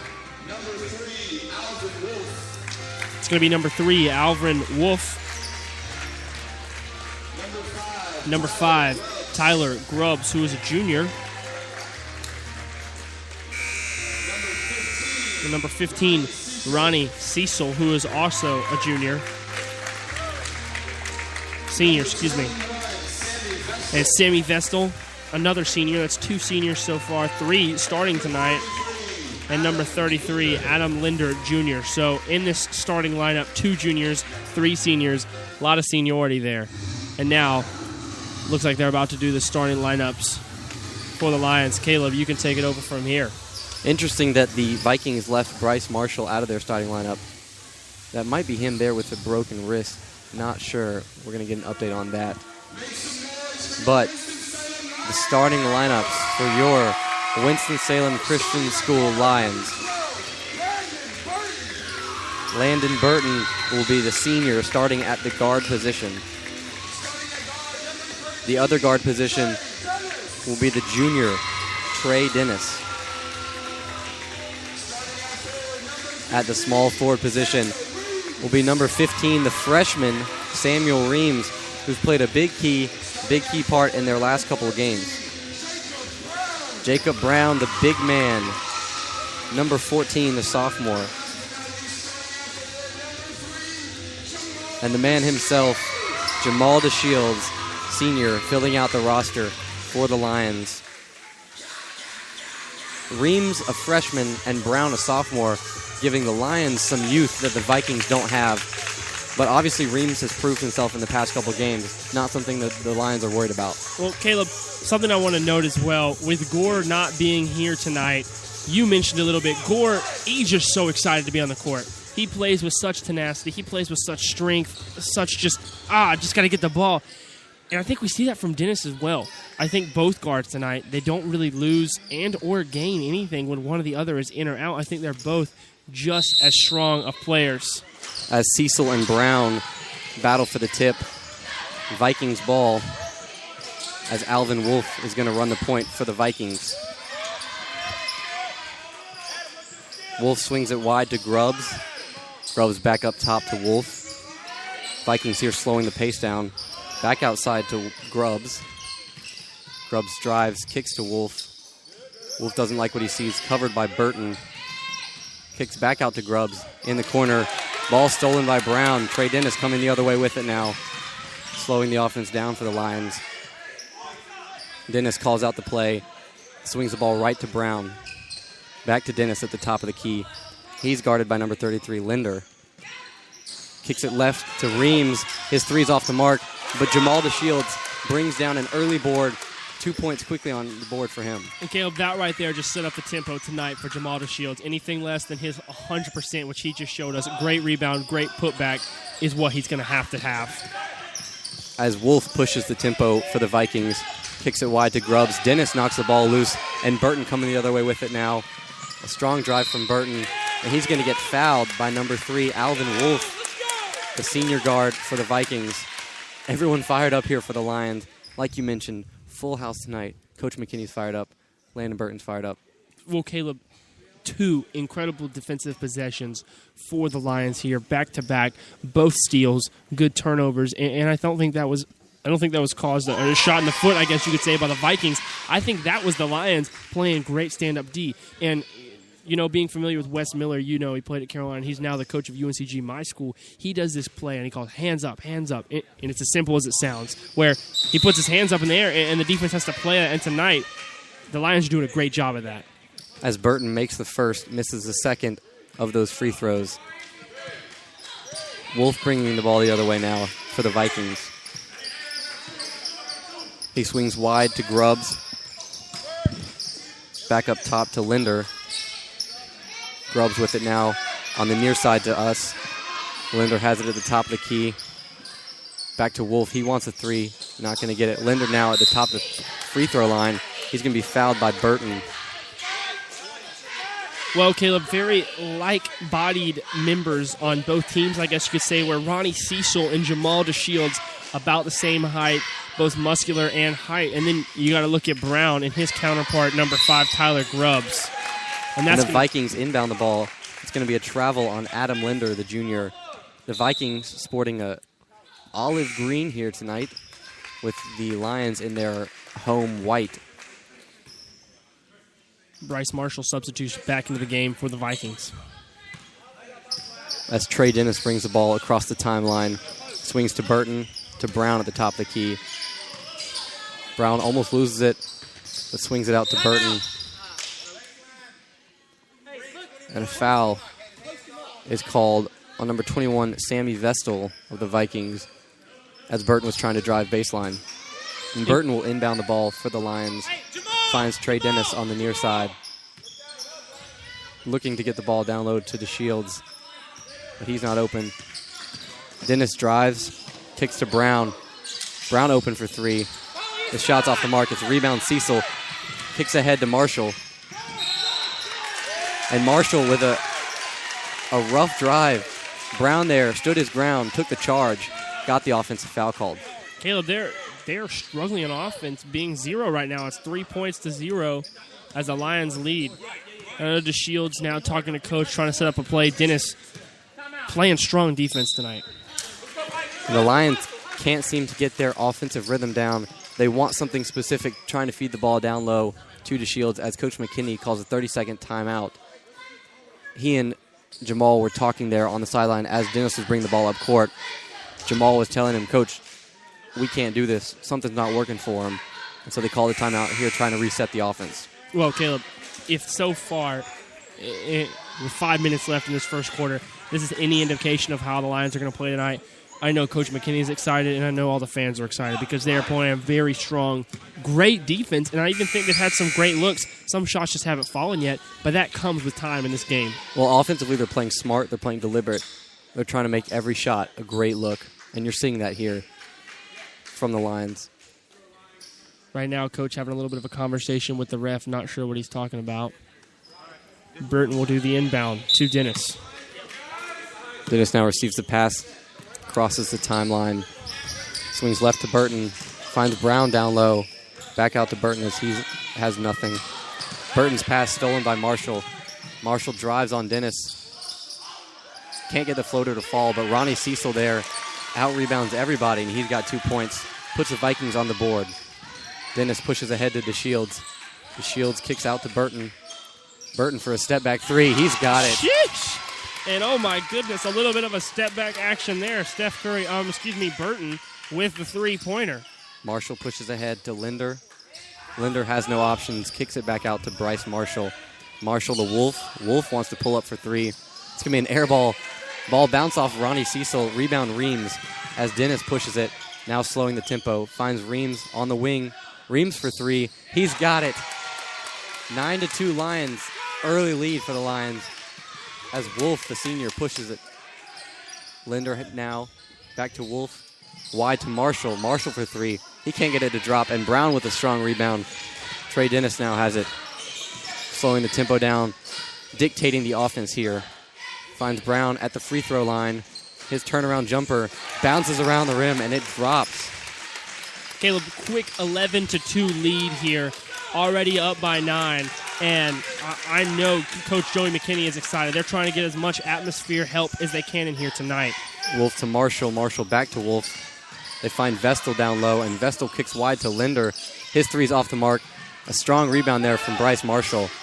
He finds Cecil down low, and he's got 2 points. And Caleb, Reams just got absolutely bodied on that possession. He literally actually fell to the ground.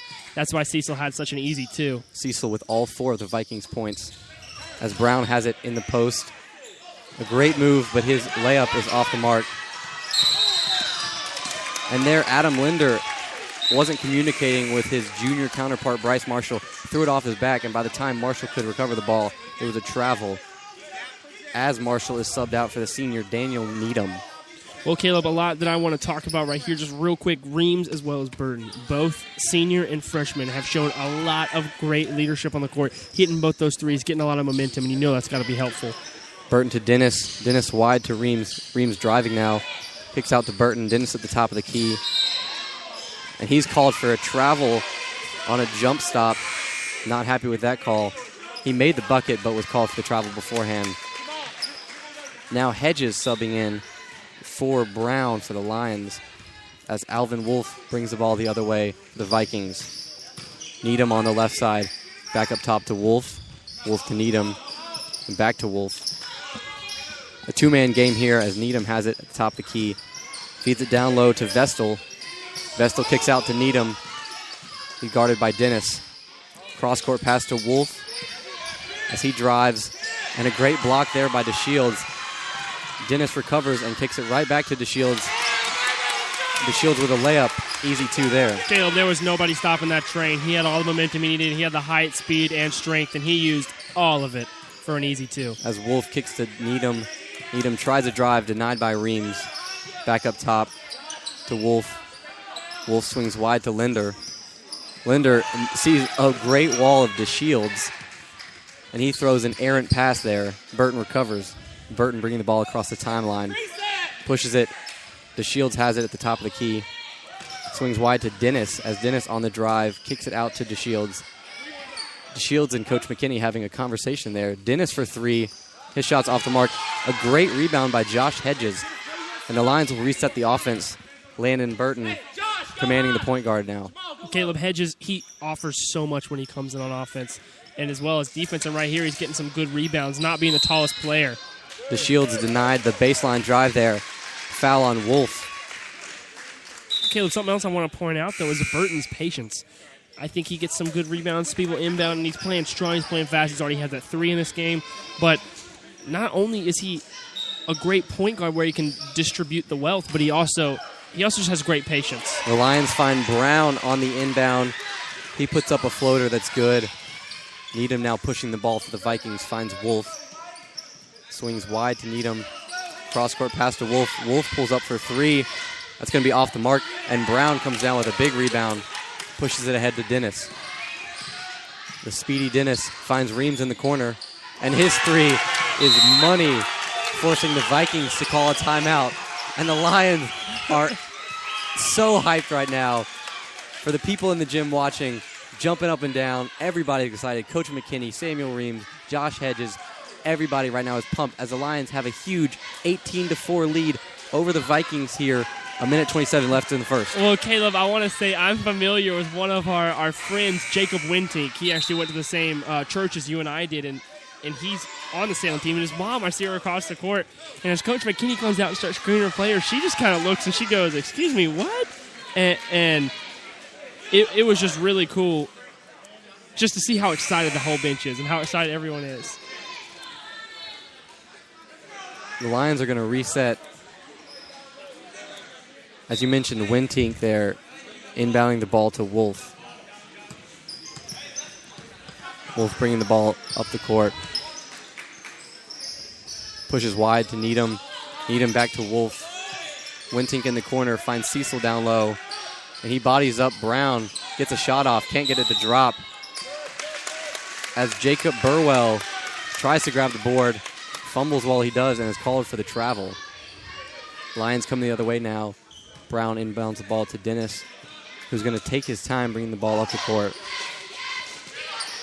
Burton finds Brown underneath. Down low to Hedges. Strong move there, a little too strong, but Reams with a great rebound put back.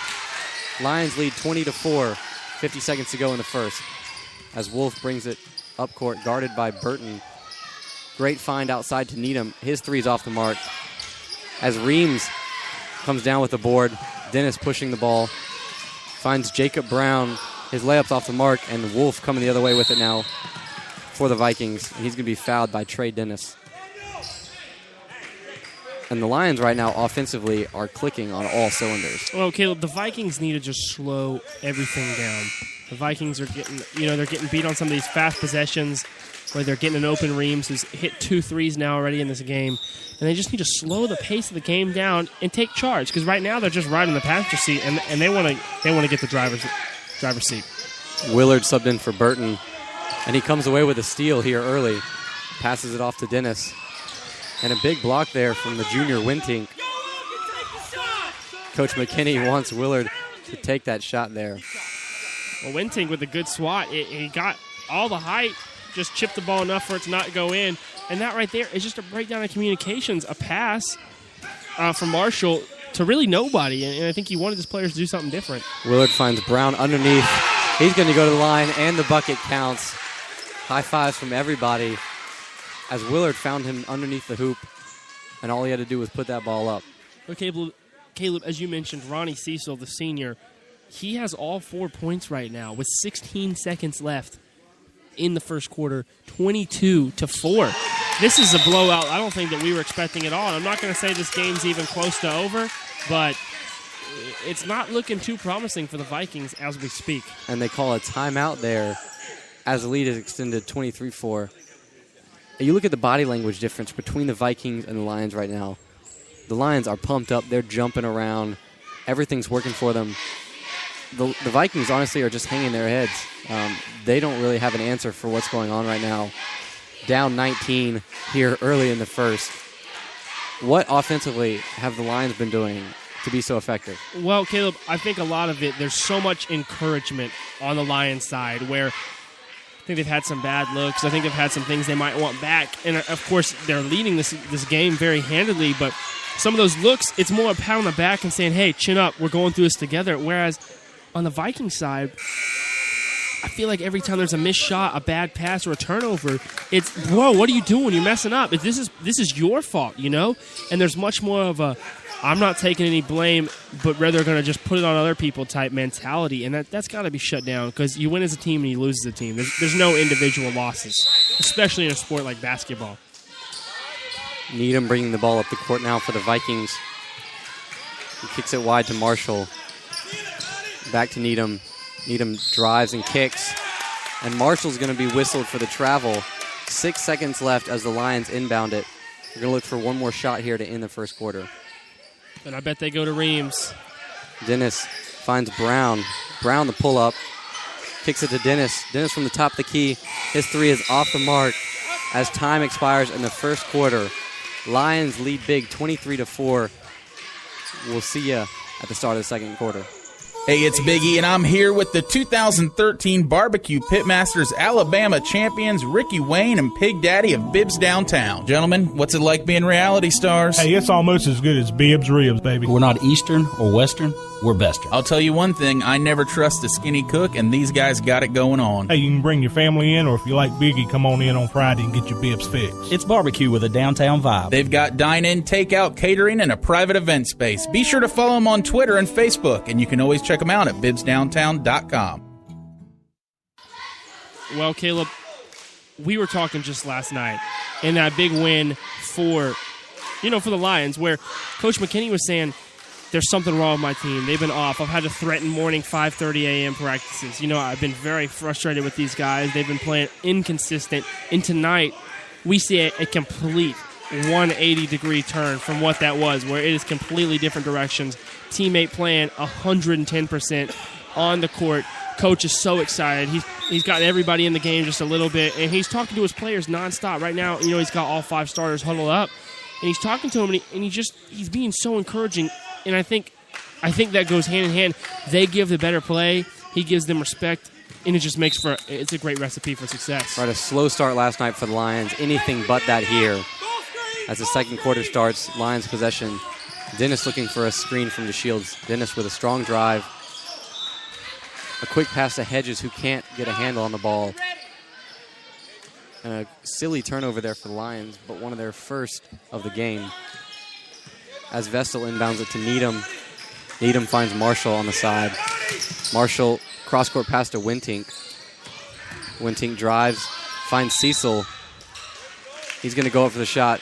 miss it, but he's going to be fouled by DeShields on the way up. He'll go to the line to shoot 2. And Caleb, right now, if I was Coach McKinney, Cecil's the only person who's had any option at scoring tonight, really and truly. Just about the only good percentage looks. You put DeShields on him and you lock him down, I mean, this game's kind of over just like that because no one else has had much of a look. There's been a couple fast breaks, but they just can't get the fouls. There's too many turnovers, too many things like that. And as we speak, it seems to be having a little bit of some type of clock/pointing malfunction. Clock issue here, a malfunction, as you mentioned. But you were talking about Ronnie Cecil. He's by far the biggest player for the Vikings, and is responsible for their only 4 points here. As the Lions lead 23-4 early in the second quarter, he's really been their only offensive threat. Yeah, and Caleb, to explain what just happened, the clock didn't stop for about 5 seconds, and he has no way of resetting it. So when the game starts back up, they'll hold the clock at 7:37 for about 5 seconds, and then start it running again just to make sure all that time is played. Which, who knows? Game could come down to 5 seconds. Don't want to say it couldn't, because it can. As Cecil makes the first of his free throws, and as we mentioned before, now has all 5 points for the Vikings. The second shot is up off the rim, but he gets his own rebound. Double teamed by DeShields and Willard. Mikhail right there put DeShields and Willard on him, and when you shut him down, no one was there to help him out. There wasn't anybody looking, and he had a turnover. A foul. Foul call on Willard as the Vikings inbound it. Find Vestal down low. His layup's off the mark. Brown with a strong rebound. Brown kicks it to DeShields. An open Hedges underneath the hoop, but DeShields couldn't find him. Now DeShields driving to his right. Pulls it back out. Swings left to Dennis. Dennis driving. Kicks it out to Willard, who thinks about a three. Passes to Brown from the corner. His three's off the mark. Cecil with a rebound, pushing it quickly to Marshall. Marshall's pass is deflected by Brown, but Needham comes down with it. And another foul on Willard as they battle for the loose ball. Well, Caleb Brown right there, we're starting to see, he hasn't knocked one down yet tonight, but his ability to shoot from three as well as be a threat underneath the basket as well as being a threat with his rebounding, both offensively and defensively, he's maturing to be an all-around great player. Vikings inbound the ball to Needham. He finds Marshall for three. And finally, the Vikings have a second score on the board as Dennis brings the ball past the timeline, kicks right to DeShields. DeShields has an answer for Marshall as he pulls up from three, and he buries it. We talked about the battle between DeShields and Marshall. It's just starting to heat up. Marshall now at the top of the key. Finds Needham. Needham has no options and swings it back to Marshall. Down low to Wintink. His pass to Cecil's off the mark.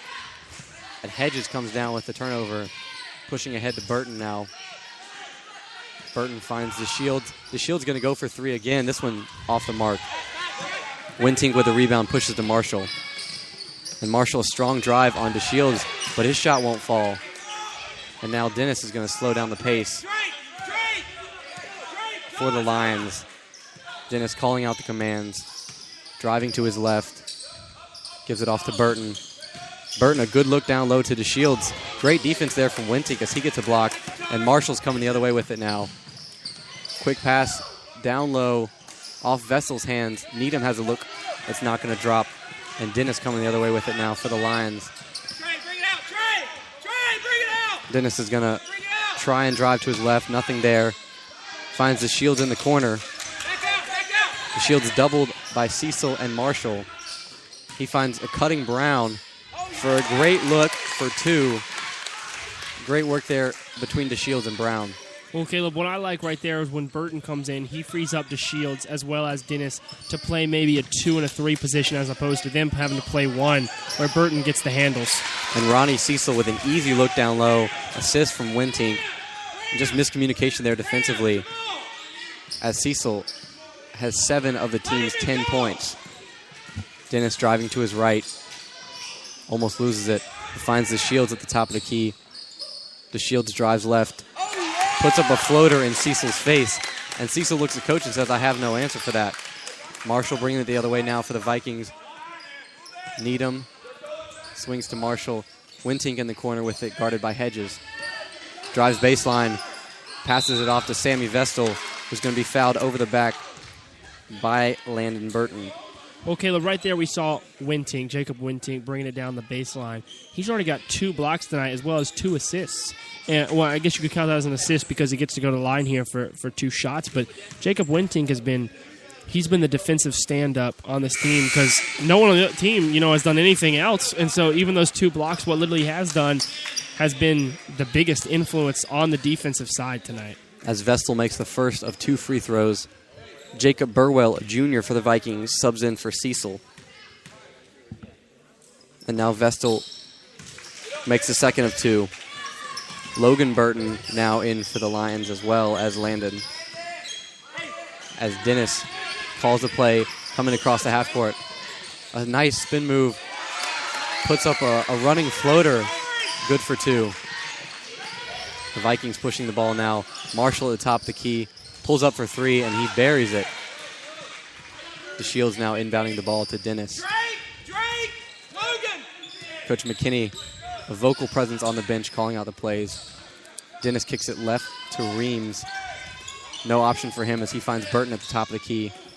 Back out to DeShields. DeShields for 3. And he's airballing that one as Needham comes down with a board. Pushing it ahead to Marshall. Marshall's going to pull up for 3 on the fast break. Ball barely touches the rim, and Logan Burton comes down with the rebound. He's going to hand it off to Dennis as the Lions look to slow things down as we've had early pace here early in the second quarter. DeShields coming off an off-ball screen, receives it at the top of the key. Driving on Marshall, and he's going to be called for an offensive foul. DeShields' elbow to Marshall's face. Seems that he got him in the nose. Well, Caleb, right now would be the worst time for the Lions to kind of slow up. You can't be going into the half without the momentum. 3 minutes, 32 seconds. Lions lead 32-15, so they have a double-the-point lead. But they need to keep this intensity up if they want to solidify and cement this possible win. As Needham finds Marshall, who drives but has no options. Wintink for deep 3. It's going to be off the rim, and Reams comes down with the board. Finds Dennis. A full-court pass ahead to Burton. Loses the handle on it. He tries to find Brown, who also loses the handle on it. And it's going to be Vikings ball.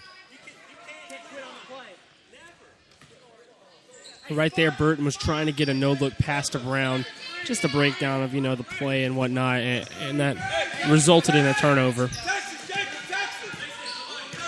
Daniel Needham, the senior, brings the ball front court for the Vikings. Now Burwell hands it off to Marshall. Wintink finds Vestal down low.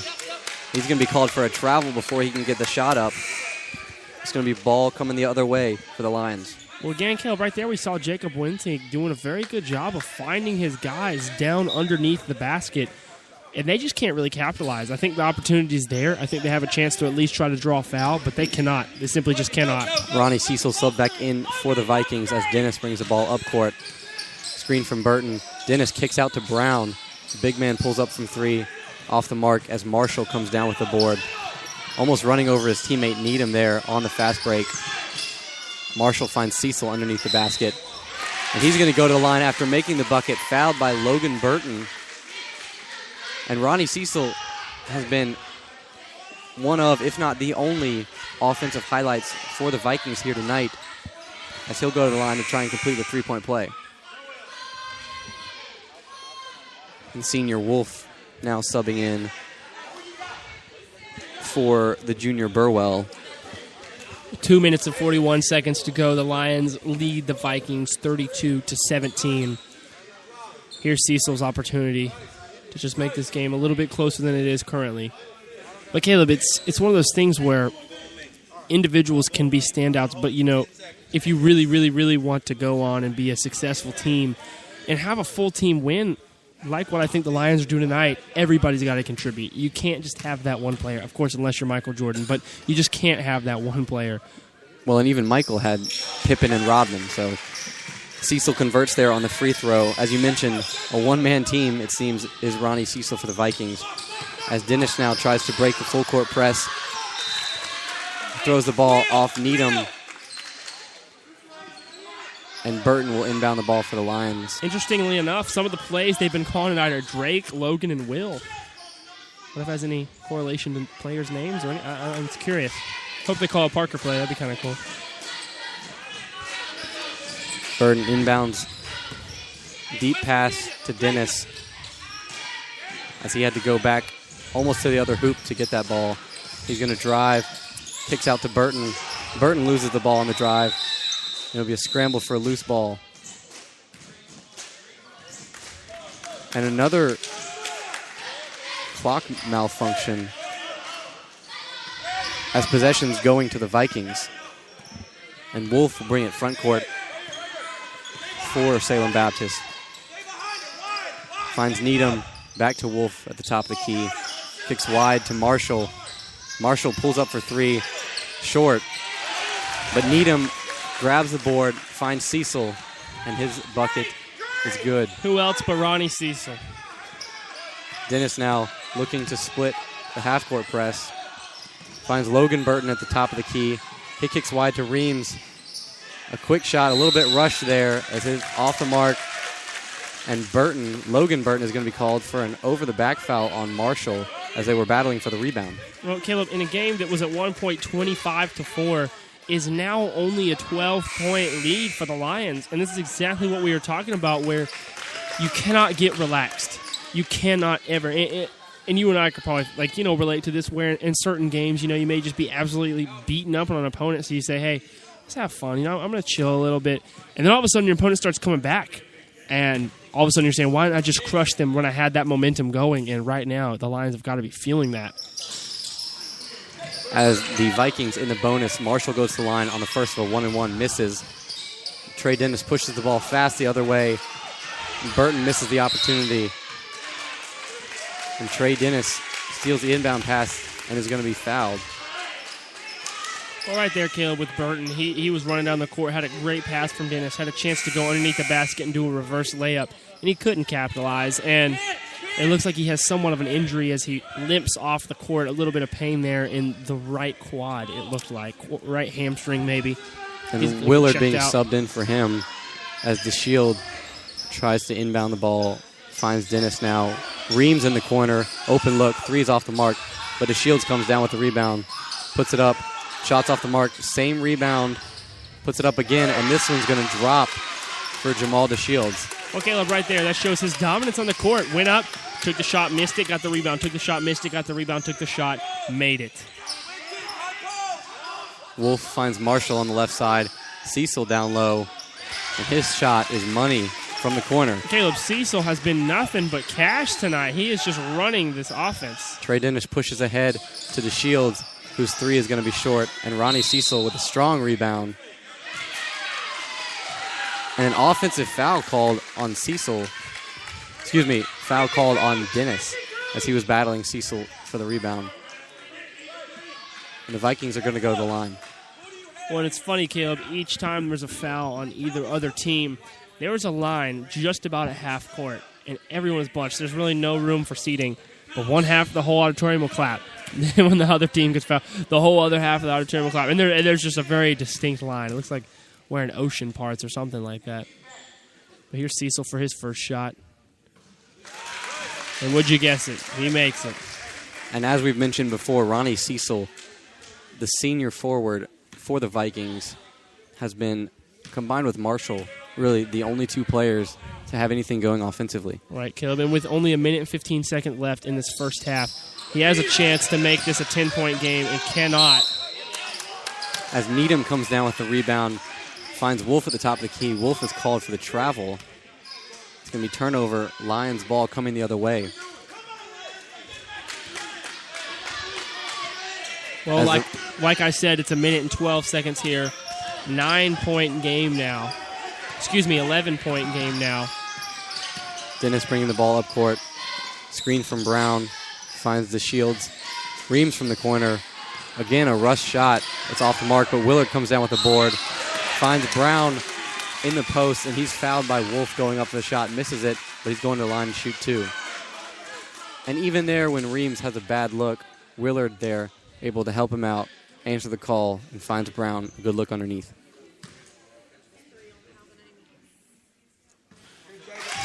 As Brown buries the first free throw, Tyler Grubbs, who started this game, is subbed in for the Vikings.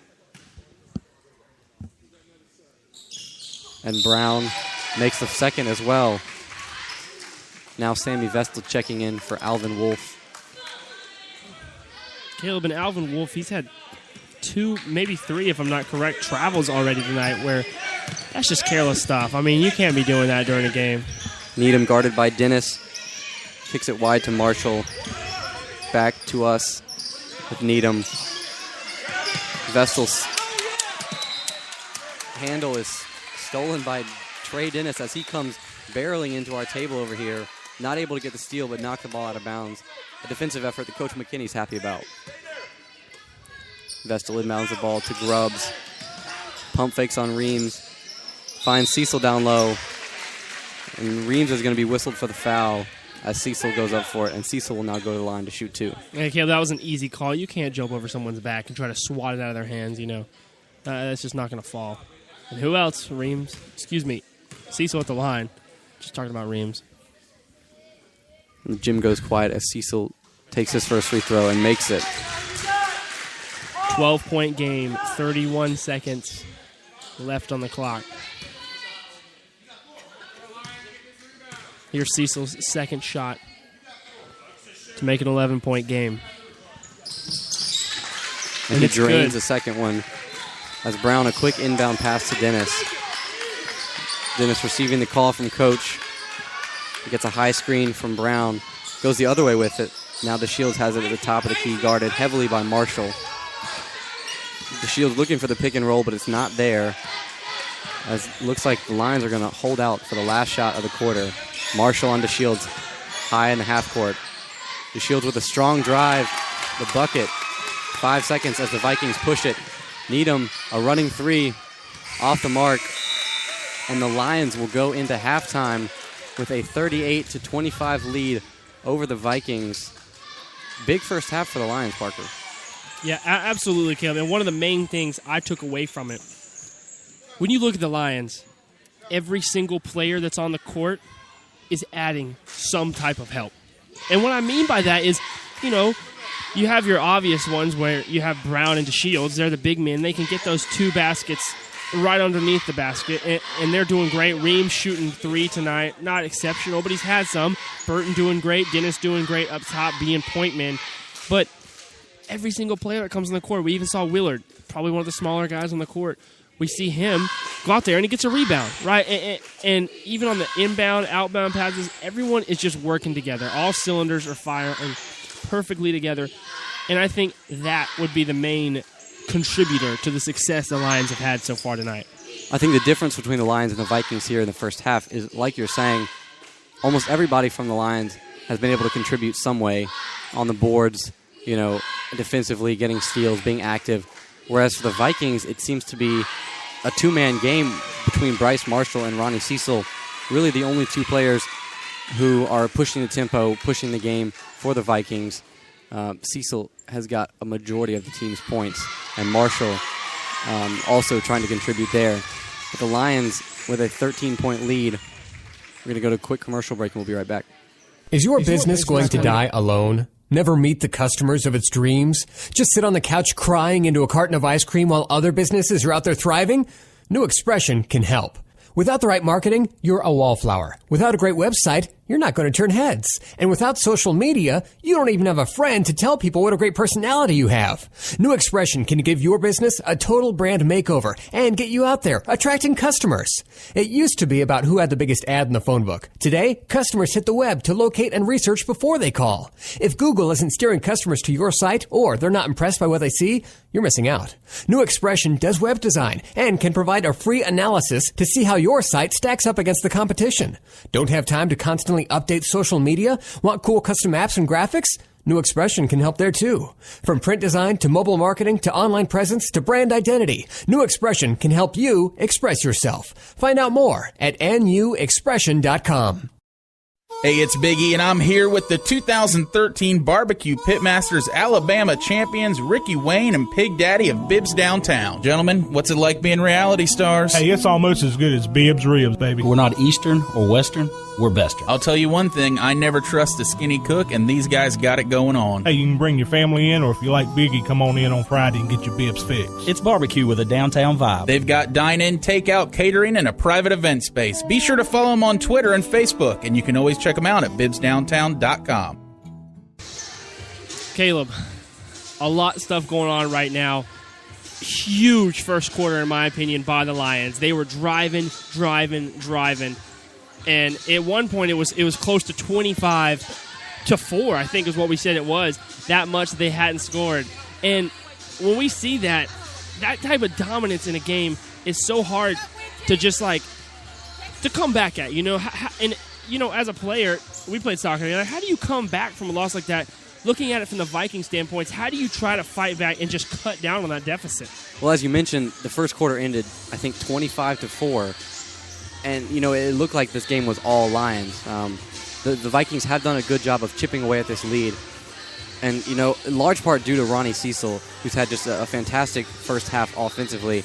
You know, I think it comes down to intensity. We mentioned that yesterday the Lions started so poorly, their coach had to compare their play to toilet paper. Right. And they came out today, they received that message loud and clear yesterday, and they knew what they had to do in order to make their coach happy, in order to come out and have a strong performance in that first half, and that's exactly what they did. They could not be stopped in the first quarter. And, you know, Ronnie Cecil was the only person to score for the Lions, or excuse me, for the Vikings, only bringing in 4 points. I think they've sort of calmed down a little bit now. You know, that enthusiasm, that passion has worn off a little bit. Not to say that they've lost all of their gusto, but they really have cooled off a little bit, and the Vikings have been able to slowly chip away at that.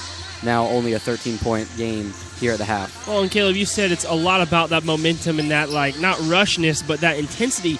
And I think there's two ways to do that. There's one way to do it, and that's to go out into play, almost like kind of like what the girls did earlier, where they're just going so fast, they're going so hard, but there's no control over the ball. There's no, let's, like, maintain it, have good possession. Whereas in the instance of the Lions, they're doing a really quick offense, but they have control, and you see Burton and Dennis both just maintaining, not having any turnovers tonight, just playing really strong offense, and I think that's what you're talking about, you know, where that's really important. Right, there's a difference between, you know, pushing the tempo and playing sloppy. And in the girls' game, we saw a lot of sloppy play, turnovers on both sides. You know, here early, the Lions and the Vikings both played fast, pushing the tempo, but not, you know, forcing the ball, not forcing turnovers. Really, for the Vikings, there's only three storylines, being Ronnie Cecil and Marshall offensively, really the only two players to be able to do that. And then Jacob Wintink, basically in every other category. Defensively and rebounding, he's been the only one who's really active, contributing a lot to that. Doesn't have a lot of points on the board, but his presence has been made known here today on the court. And we see the Lions now shooting around.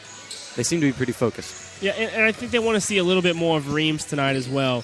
Reams is kind of, he's hit a 3 or 2 tonight, but he hasn't really gotten in the groove, you know, that he wants to see. And I'd also like to see more of Hedges, because Hedges came out and he was, you know, we got to interview with him a couple games ago where they had a great win, and coach just hasn't been using him quite as much as he was earlier in the season. But I think we should probably see a little more Hedges, because they need someone who's just going to be calm, cool, and collected, and I think all three of those perfectly describes, you know, how Hedges plays. Right, and if you look at these two teams on paper, the Salem Baptist Vikings sit at 4-10 and are 2-2 in their conference, being the Triad Athletic Conference. The Lions, on the other hand, 8-5. They are independent, so they don't play in a conference. But statistically speaking, the Lions should be a better team. The Lions average 59 points a game to the Vikings 43. They average 36 rebounds a game to the Vikings 22, and 11 assists a game to the Vikings 8. So just looking at those numbers exclusively, you would say the Lions are a better team. And those three aspects, I think, are the three aspects in which the Lions have come out here and won today. Obviously, they put more points up on the board. Rebounding, they've won the battles. And assisting, they're sharing the ball a lot better than the Vikings are, being that the Vikings' offense is solely running through Marshall and Cecil. Right, Caleb. And you know that so often statistics, you know, I've even heard the quote where there's like lies, there's just blatant lies, and there's statistics, meaning they can just be so skewed, so wrong, and completely give you a false impression of what really is going on. But tonight, they have shot better, they have rebounded better, and they've assisted better than the other team, and those statistics are showing in this case. Now, basketball is all a game of drives. It's all a game of momentum shifting, and I think going into that half, because of some of the sloppy plays and the good 2 points there to close off the half by DeShields, expect the Lions to come out on fire. And I know Joey McKinney, the coach, he started them off and hit their second half last game. They came out explosive, so expect that tonight. The Lions starters for the second half are DeShields, Brown, Reams, Dennis, and Burton. For the Vikings, it's going to be Marshall, Vestal, and Cecil, Needham, and Wolf. As DeShields inbounds the ball to Dennis, who's going to have a high screen from Burton. He finds Reams on the outside. Reams kicks it up top to Brown. And another scoreboard malfunction, it seems. The horn went off there in the middle of play. The ref has stopped play now. Both teams a little bit confused. Yeah, and this looks like, from what I'm hearing right here beside me, she's saying we can't help it. It's a little bit of confusion. Not 100% sure what's happening, but regardless of that, Caleb, something I want to point out is Coach McKinney, he's really used about 7 players tonight. And I think we've seen a lot of Burton, Dennis, DeShields, of course, Brown and Reams, and then a little bit of Willard a little bit of the other Burton brother. But for the most part, he kind of has his set 5, set 6, and he's kept them in. And I think that's what he's wanted to look for, where there's this great chemistry of 5 players on the court. And I think he may be finding that here about halfway through the season. I think that's in part due to the fact that Norwood and Gore, both guys who play a good bit, are not here tonight. As Brown, with a strong drive and contact, gets the bank to go. As the Vikings push it ahead, Burton tries for the steal, knocks it out of bounds. It's going to be Vikings ball as Needham inbounds it to Wolf. Wolf finds Needham in the corner, back up top to Wolf. Back wide to Needham for 3. He's got it. And that gets a little excitement from the Viking bench. Just like that, with 7 minutes and 30 seconds in this game, it is a 10-point game, 38-28. Dennis finds Burton near side. Burton to Brown at the top of the lane. His shot's off the mark, and Cecil bodies Brown out for the rebound as Needham now pushes it. Pulls up 10 feet from the hoop, but his shot is no good. Rebound tipped out of bounds. Lions ball coming the other way. And Caleb, I have to make a correction. It's actually 38-25. I thought they hadn't counted that 3 yet, so I automatically did the math there, but it's actually only 38-25. Still, some more problems going on with the board. We're not quite sure what's happening. That 3 did count, and they didn't put it up there on the scoreboard, so you're right. Originally, it is 38-28, 10-point game. Okay, so that's my fault for correcting. What was my fault? Maybe? Okay, I'm confused too. Just a lot of frustration. I think what we probably need is Mike Pettaway. He is a man of many traits. Renaissance man, I might even say. I think this is going to call for a 10-second station identification. Hey, this is Leonard Burton, varsity basketball player from Winston-Salem Christian School. You're listening to TriadSportsCoverage.com. They're trying to figure out what's going on right now with the scoreboard, with the time, as both teams converging in huddles. Well, Caleb, a little bit different of a first start to the second half here. Ref now calling everybody back on the court just to give me an update. But I think the Lions still have the momentum going, but a little bit of confusion still. And now it's saying it's 7 minutes and 8 seconds on the clock. The Lions are leading 40-28. So that is our official score now at this point. They've got everything figured out. The Lions are going to inbound the ball. DeShields to Dennis. He's got full court pressure from Needham. Needham, the only Viking to be full court. Dennis drives to his right, finds Burton outside the arc. And Burton drives just inside the three-point line. His shot rattles out, and Needham comes down with the board. Pushes it ahead to Wolf. Wolf drives. Goes up for the layup. Shots off the mark. DeShields comes down with a strong board, and he'll take it himself. Finds Reams in the corner. Reams open for 3. His 3 is off the mark, and Needham another board. As Needham pushes it ahead to Vestal, he's not going to be able to get a handle on that ball. The pass was a little too long. The Lions are going to come the other way with it now. Caleb, right there, Reams had a wide open 3, misses it. But one thing I like about him, he stays focused. I haven't seen him miss a three yet and, clap his hands, beat himself in the chest, or his head ever go down. He's totally confident. Dennis driving his pass off the Shield's hands. It's going to go out of bounds, Viking ball. And Caleb, as well, each player, I think, for the Lions has had a specialty tonight where we've seen Burton and Dennis great up top. Needham in the corner. Pump fake finds Vestal in the lane.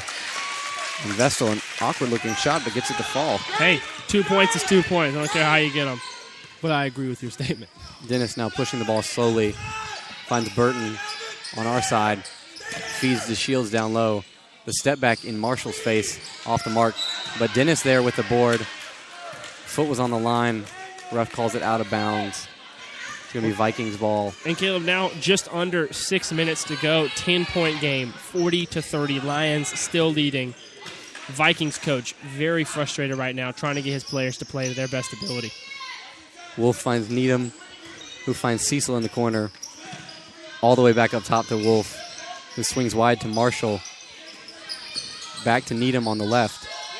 He's double-teamed by Brown and DeShields, but he finds a cutting Marshall, who gets the bucket and the foul. Going to go to the line to try and complete the old-fashioned three-point play. And one, baby, and that'll be a chance for this to only be a 9-point game.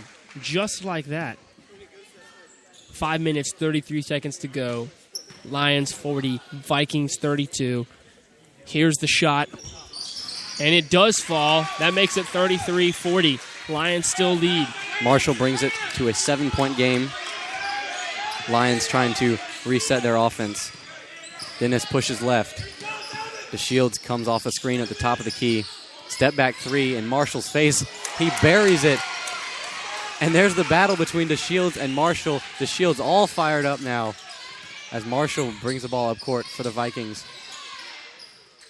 Kicks it out to Wolf. His three is good. He's got an answer for DeShields there. Pushes it to Burton. Burton tries to drive. Nothing there. Kicks it back out to Dennis. Back right to Burton. Burton down low to DeShields, who's triple teamed. But as he tries to make a move, he's called for an offensive foul. And Caleb, there's already, even though there's so much, I don't want to use the word hate, but there's just frustration. Animosity between these two teams. Right there, Marshall, after he answered his three, DeShields looked up and he smiled at him, and Marshall's looking at him. They were laughing. They're saying, all right, this is the game we're playing. Let's get into it. Things starting to heat up here in the third quarter as Wolf kicks to Marshall, back to Wolf. Now right to Needham as Needham drives, finds Wolf at the top of the key. Marshall finds Needham, who great pass to Cecil. And it's a 5-point game here, 43-38, Lions lead. And Caleb, next to the very beginning of the game, this is the closest it's been. Joey McKinney's forced to call a timeout just like that. And we've seen the momentum quickly shift. Lions, it was all Lions first half. Now the Vikings have come out here strong in this third quarter, pulled it to within 5 points. How have they done it?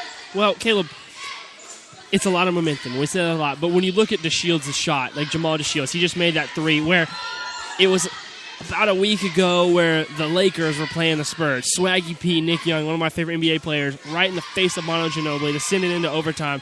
No, excuse me, to win it in overtime. Pulls up a three, gets knocked down.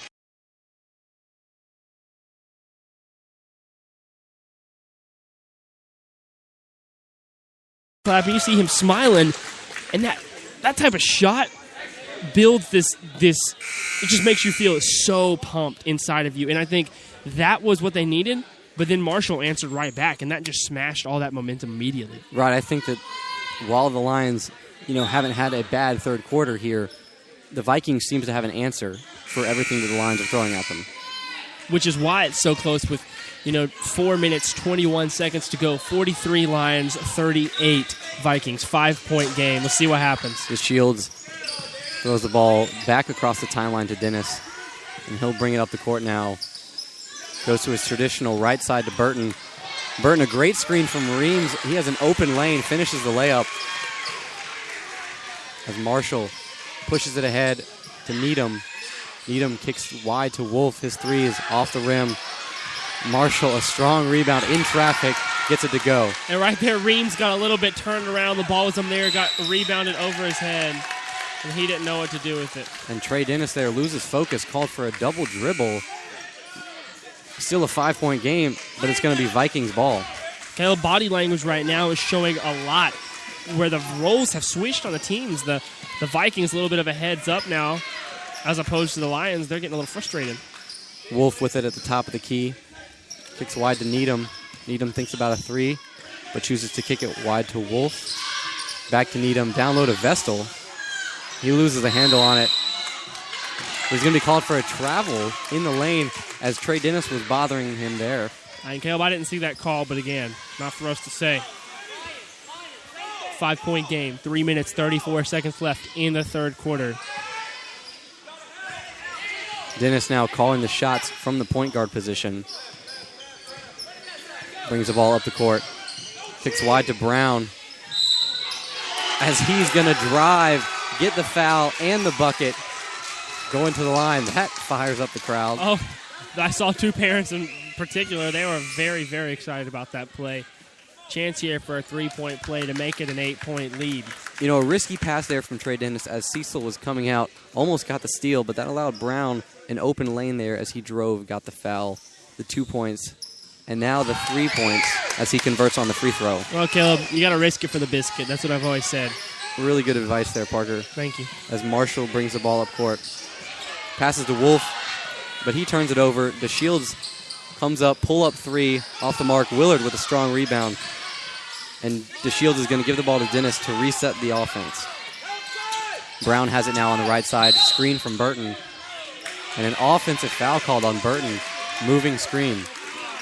And Caleb, right there when Willard got the rebound, threw it back to DeShields. I don't think he was ready for it. He sort of got startled there for a second. Great rebound by Willard. And third foul on Burton. He seems a little confused as to how he's picked up 3 fouls. Vikings bring it the other way. Ronnie Cecil, 3 from the corner. Real short. Ball bounces down, and Trey Dennis comes down with the rebound. Pushing a quick pace now. He can be, the Vikings called for a reach-in foul. Jacob Wintink there whistled for the foul.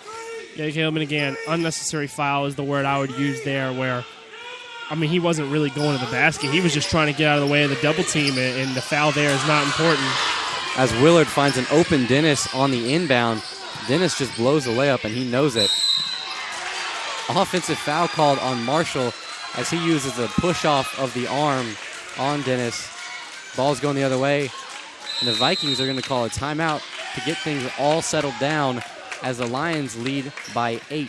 Caleb, and I'd love to find out. I think that Marshall and DeShields have some type of past history, maybe AAU, maybe club team, something like that. But they're out there joking and giving each other a pat on the backs right there. I think they were laughing. Dennis, I don't want to use this word, flop. Maybe he did. It looked like there was barely any contact, but he went flying through the air like he got a Mike Tyson punch to the gut. And that's, of course, what called the foul. And I think DeShields and Marshall were just kind of cutting up about that. Well, maybe Trey Dennis has a future in retail because he really sold that one to the refs. Oh, ladies and gentlemen, Caleb Waters will be here until the end of the night. But Caleb, what's changed, you think, in the overall atmosphere and the overall play of the Vikings? Because they're clearly a different team than they were first half, even beginning of the third quarter. Well, you know, just like last night where the Lions started out really poor first half, sometimes that happens with the team. You've got to get your head on straight, right? Come out in the second half and play like it's a new game. And the Lions and the Vikings, more so the Vikings, have done just that and really challenged the Lions here in this one. As Dennis brings the ball up court, guarded by Needham, finds Brown on the right wing, screened by Burton. Brown wants a three, says no, kicks it to Dennis in the lane. And Brown's going to get the ball from Dennis, drives, doesn't convert the layup, but's fouled by Wintink on the drive. He's going to go to the line for 2. And Coach Drew Glupker of the Vikings is not happy with his team, telling Wintink to take the charge there. Yeah, Wintink definitely has some hops on his team. Being able to get up with 2 blocks already in this game, and right there he contested. He stopped the shot, but he got a little bit of hand as well. First shot's made by Brown. Here's the second shot. That one is not made. Strong rebound by Wintink, and he'll feed the ball to Needham. He brings it across the timeline, kicks right to Wolf, as Trey Dennis is there in his face immediately. Wolf wide to Needham. Needham on the drive, out to Wolf. Wolf for three. Off the mark. Bryce Marshall comes flying in with an incredible tip-in rebound. And he was about 3 feet in the air, one hand, and just put that one right back in. Great putback. And Brown tries with an answer on the drive. Can't get it to fall as Wolf pushes ahead to Needham. Needham to Marshall. His layup's off the mark, but Cecil there, strong rebound in traffic, gets it to go. 49-44 Lions lead as both coaches are up and walking about, talking to their team, trying to get everyone involved. Dennis drives to his left, finds the Shields at the top of the key. The Shields guarded by Marshall, drives now, steps out of bounds before he gets the layup to fall. That's going to be Vikings ball going the other way. Okay, that's a substitution, and now both Burton brothers on the court. Brown is taken to the bench. DeShields is very flustered and frustrated from that call. He did not think he was out of bounds, but again, his say means nothing. Needham now bringing the ball up court for the Vikings. He and Wolf play a passing game at the top of the key as Marshall has it. Feeds it off to Wintink, who screens for Needham. Marshall has it now on the left side. Wintink at the elbow, kicks wide to Marshall, who's guarded by Burton. His shot is short. Dennis with the rebound. Ahead to DeShields. Looked like Trey Dennis wanted a dunk there from DeShields. DeShields opts for the layup. That's good. Vikings strong push the other way now as Alvin Wolf is going to be whistled on the foul. And Caleb, that was a very Muggsy Bogues-esque take where he went in and there was obviously a bunch of trees around him. Didn't have the height in that situation, but he went anyway. Acrobatic, trying to do some 360, some type of something. Couldn't get to fall, but now he's got 2 shots. And I'd like to make a point, too. Burton, his defense on Marshall was very interesting. It was some type of rain dance / cha-cha slide defense of some type. Caleb got a chuckle out of it. I don't know what he was doing. He at one point was completely turned around with his back to Marshall, both legs up in the air. I don't know what he was doing, but it worked as Marshall missed the shot. Yeah. I mean, if it works, it works. Can't really say much to successful tactics. Wolf misses the first, but makes the second. 51-45 Lions lead as Willard has it on the wing. Kicks it up top to DeShields, closely guarded by Marshall. Step back, 2, not going to fall. Brown battles for the rebound, but Needham comes down with it. Needham pushes it with tempo, finds Marshall underneath the basket. His layup's not going to fall as DeShields come down with the rebound. 24 seconds. And DeShields now looking at Coach McKinney, trying to get the offensive call. Calling for Trey Dennis to come get the ball. Finds Willard on the far side. Willard's a cross-court pass goes to Brown, who throws it off the foot of Burton. Now the Vikings ahead to Marshall. He's going to get it to fall. DeShields now full court heave is not going to drop as the Vikings in the quarter there on top. Great momentum for the Vikings. They only trail by 4, 51-47 as we head to the fourth. Caleb, this is the closest they've gotten this game so far. Right there is a great way to end the third for them as well, with Marshall getting a full court pass and getting underneath the basket while being guarded and getting that too. DeShields had a chance, for 3, but couldn't succeed. So we're going to take you to a quick commercial break, and we will be back with the fourth quarter. Hey, it's Biggie, and I'm here with the 2013 Barbecue Pitmasters Alabama champions Ricky Wayne and Pig Daddy of Bibbs Downtown. Gentlemen, what's it like being reality stars? Hey, it's almost as good as Bibbs Ribs, baby. We're not Eastern or Western. We're Western. I'll tell you one thing, I never trust a skinny cook, and these guys got it going on. Hey, you can bring your family in, or if you like Biggie, come on in on Friday and get your bibs fixed. It's barbecue with a downtown vibe. They've got dine-in, takeout, catering, and a private event space. Be sure to follow them on Twitter and Facebook, and you can always check them out at bibsdowntown.com. Here at the start of the fourth quarter, Parker, all signs indicate this one's going to be down to the wire. Oh, yeah, Caleb, before this game even happened, and even last night when we were talking to Coach McKinney, as well as Norwood, they were telling us this game will be decided by 5 points or less, in their opinion. So right now it's at 4. They're accurate so far. Fourth quarter, 8 minutes to go. 51-47 Lions lead. Wolf pushes the ball up court for the Vikings, finds Needham on the left side. His 3 goes long, but Marshall, strong rebound on Burton. As he drives, is called for a travel. And no one on Salem Baptist likes that call. Okay, and that 3 right there would have completely changed this game if they came out fourth quarter, knocked that 3 down, made it a 1-point game. Didn't go, though, for the Vikings. Trey Dennis now guarded by Needham. Strong drive, blocked by Wintink, as Wolf now pushing it the other way. Strong drive against Burton, not going to fall. And Jacob Burwell is going to be whistled for the foul on the rebound. Caleb, a lot of excitement on both the bench as well as the court for the Lions. You just see so much intensity, and they want this Burton now with the ball, going back to point. Burton now pushes it across the timeline, finds Dennis on the left wing, gets a screen from DeShields. He's going to find DeShields in the high post, and he's called for a travel. Picked up his pivot foot there. You know, you may have seen it. I didn't. I think there's been a couple calls tonight that were a little bit quick-triggered. But now Reams enters into the game for Dennis. And I wish these headphones here were noise-canceling because I'm getting voices from both coaches screaming at their players in our ears. Now even the shot clock man's yelling, saying it needs to be substitutes. Both be coaches right very active. Wolf kicks it to Marshall. Cross-court pass to Needham. He kicks it back up top to Wolf. Tries for the drive. Finds Needham on the far side. Back up top to Wolf.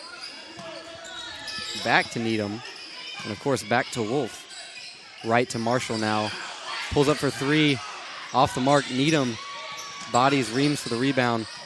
Finds Marshall inside. He's going to convert and get the foul. Foul on Jacob Brown of the Lions. Marshall's going to go to the line to make this a 1-point game. If he makes it, yeah, and Caleb, this is right now a 2-point game. 6 minutes, 40 seconds. So much can happen in that little bit of time. And right now, this will be the closest lead. The closest they've gotten to being in the lead. Here's Marshall at the line. First shot is up. Only shot. That one goes out. Brown rebounds. Brown with a strong rebound. Kicks it out to Burton, who's taking control of the point. The senior Landon Burton. Guarded heavily by Marshall. Tries for the drive. Kicks out for Brown. His three is no good. And Marshall, strong rebound. Vikings have a chance to take their first lead of the game. Wolf finds Needham in the corner. Back up top to Wolf. Down low to Cecil. Cecil's going to try for the turnaround two. Fouled by Willard there. Caleb, that was a really close chance for it to be an and one. Had it been, it would have tied this game, then given them a chance to take their first lead of the night. But instead, he has a chance with 6 minutes, 7 seconds to make this a tied game. Ronnie Cecil now at the line was all of the offensive threat for the Vikings in the first half. Misses the first.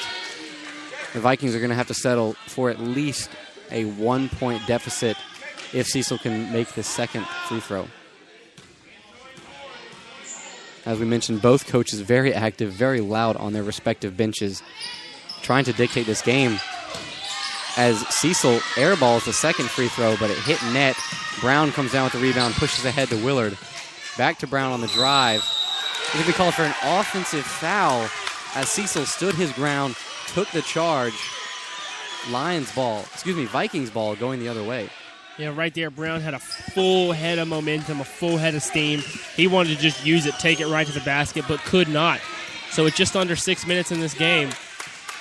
2-point lead, Lions. Great awareness there from Cecil as Needham finds Wolf at the top of the key. Marshall now, baseline drive, goes all the way to the other side to Needham, who kicks it up top to Wolf for three. It's off the mark. Marshall and Brown battle for the rebound. Brown comes down the victor. DeShields now running the point. Calling Burton for a screen. Gets it. Pulls up for three. Off the mark. Wolf with a rebound. DeShields frustrated with himself as Wolf pushes ahead to Needham. Ahead to Marshall. Tie ball game here. 5 minutes. 21 seconds. The first tie of the game since it started as Burton now brings the ball up court. The noise ever increasing in here. Willard finds DeShields at the top of the key. DeShields drive on Marshall to the left. His layup won't fall. Brown with a strong rebound. He's going to the line after making his bucket. Foul on Ronnie Cecil.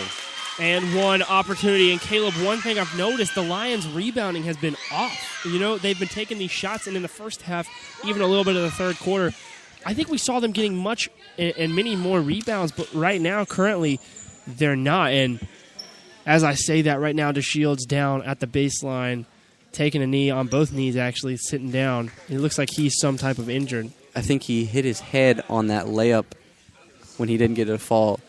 He hit the hardwood pretty rough. He is now on his feet. We'll see if he returns.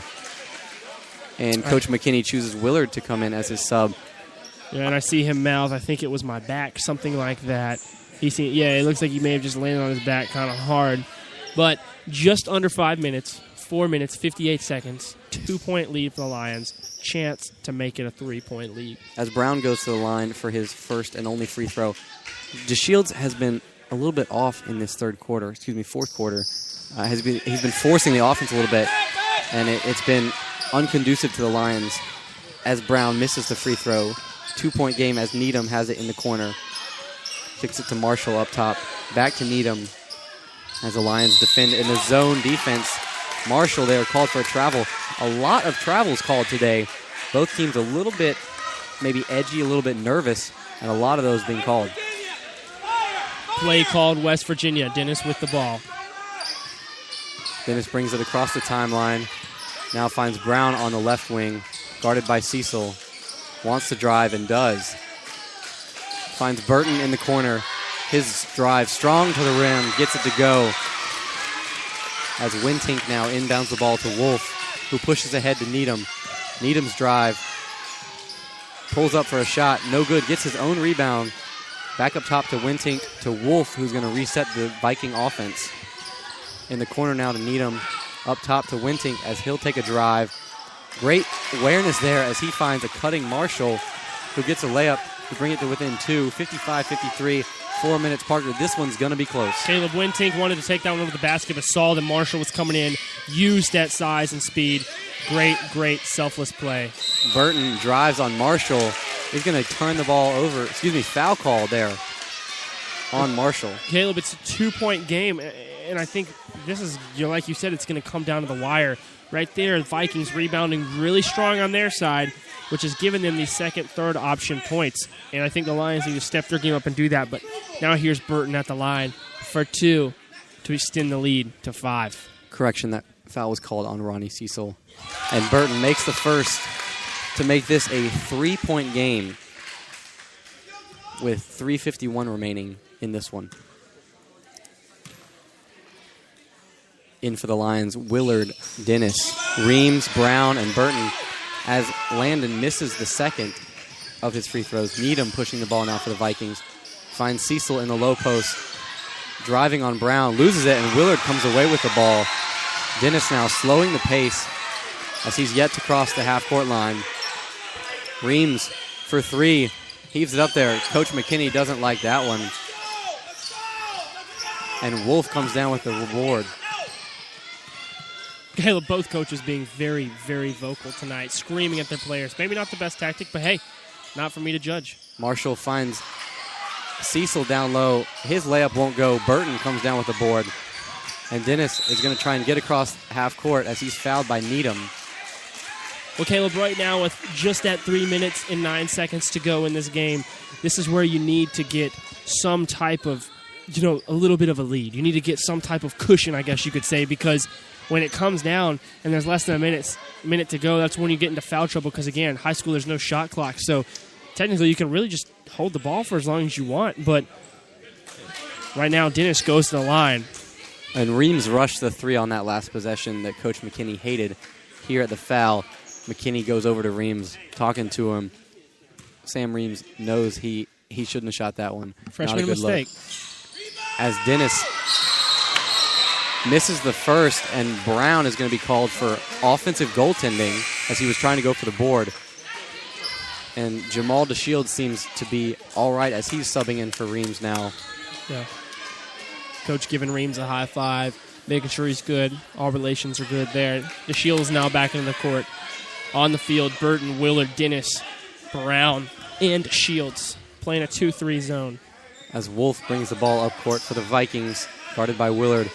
Kicks it wide to Needham. Back up top to Wolf. Seems to be the trend for the Vikings. Back left to Needham. Top of the key to Wintink, who kicks wide to Marshall. Burton doesn't close on him. Marshall takes an open three, but it's short, and Dennis comes down with the rebound, pushing it the other way now. Brown, a strong drive, going to get it to drop. And the Vikings come the other way now, and they're going to call a timeout. Down 5 with 2:38 to go in the fourth quarter. Tensions are high. Caleb, they are. Both coaches a little bit frustrated, but at the same time getting really excited. It's just a roller coaster of emotions where every basket they're jumping up and down, hugging each other, and then, every lost possession, it's, come on, what are you doing? Let's get your heads in the game. But 2 minutes, 38 seconds, 5-point game, 58-53, Lions lead. Caleb, what do the Lions need to do to stay on top of this? Well, you ask a very great question. I was just looking in the huddle. I saw Coach McKinney look at Jacob Brown, who just scored that last bucket, and he said, this is a feast. Eat. He's saying this game right now is Brown's. Brown's got the height and the size advantage down low, and I'm gonna guess the Lions are going to look to him down low to try and get the ball down in the post, get a good look, as they don't want to squander any possession they have. We might see Jacob Brown coming out here to eat at this feast. Well, Caleb, in all basketball, college, high school, as well as professional, when there's a player who's hot and when you're hitting your mark, give the ball to him. Why take it away from him? And when he loses it, start sharing the wealth again. But right now, Brown is hot, and they got to feed him. Give him the fork, give him the knife, because he's feasting. As Wolf brings the ball into the arc, finds Marshall, cross-court pass to Needham. Needham finds Wintink at the elbow. Dishes to Wolf, and his drive ends in a missed layup. DeShields comes down with the rebound. Dennis is going to bring the ball slowly. Burton was open in the corner. Dennis didn't see him. Now they feed Brown down low. As Coach McKinney hinted to in the huddle, Brown is going to be called for a walk, though. Another one of those easy mistakes that shouldn't be called here in a high school basketball game. Right, and Caleb, I think I've seen a couple times. They're doing a little hop step on both sides of the court, and it's been pretty inconsistently called, but... Wintink on the drive, dishes out to Marshall. Up top to Wolf, swings left to Needham. The Lions zone guarding this as Wolf at the top of the key, drives on Willard, kicks out to Marshall. Marshall thinks about a three, chooses Wolf at the top of the key. Down low to Needham. Needham on the drive, dish out to Wolf. Guarded by Dennis, he's got no options. He's going to reset back at the top of the key, pull up for a deep three, and it is off the mark. Jacob Brown, strong rebound, and he's going to feed Trey Dennis. And the Lions are going to call a timeout here as they just got the ball across half court to DeShields, looking to reset. A buck 27 on the clock right now, still that 5-point lead. That possession right there is not what you want to see from the Vikings.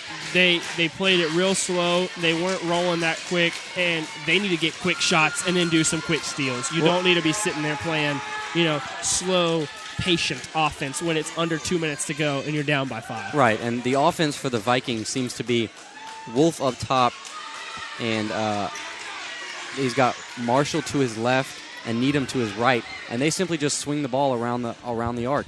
If they don't have an open look, they're just going to pass it off to the right or to the left.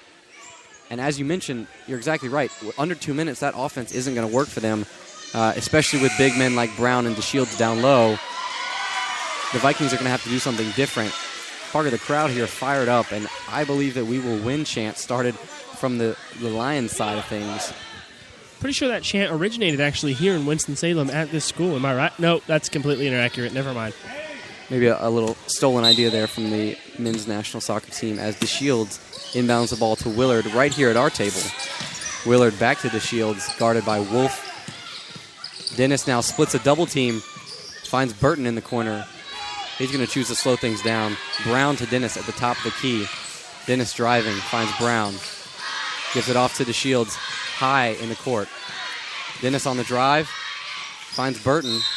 And Burton is going to be fouled by Wintink as he tries for the baseline drive to slow things down, stop the clock there. 1:05 left. Still a 5-point game as the senior Landon Burton will go to the line to try and make this a 3-possession game. Well, Caleb, Landon, very smart decision there. I think he had an open three in the corner, and he said, I can take it, but no. Let's keep the possession. Let's make the clock go down, try to get under a minute. And, when you have the look, and it's a great, great high-percentage opportunity, take it.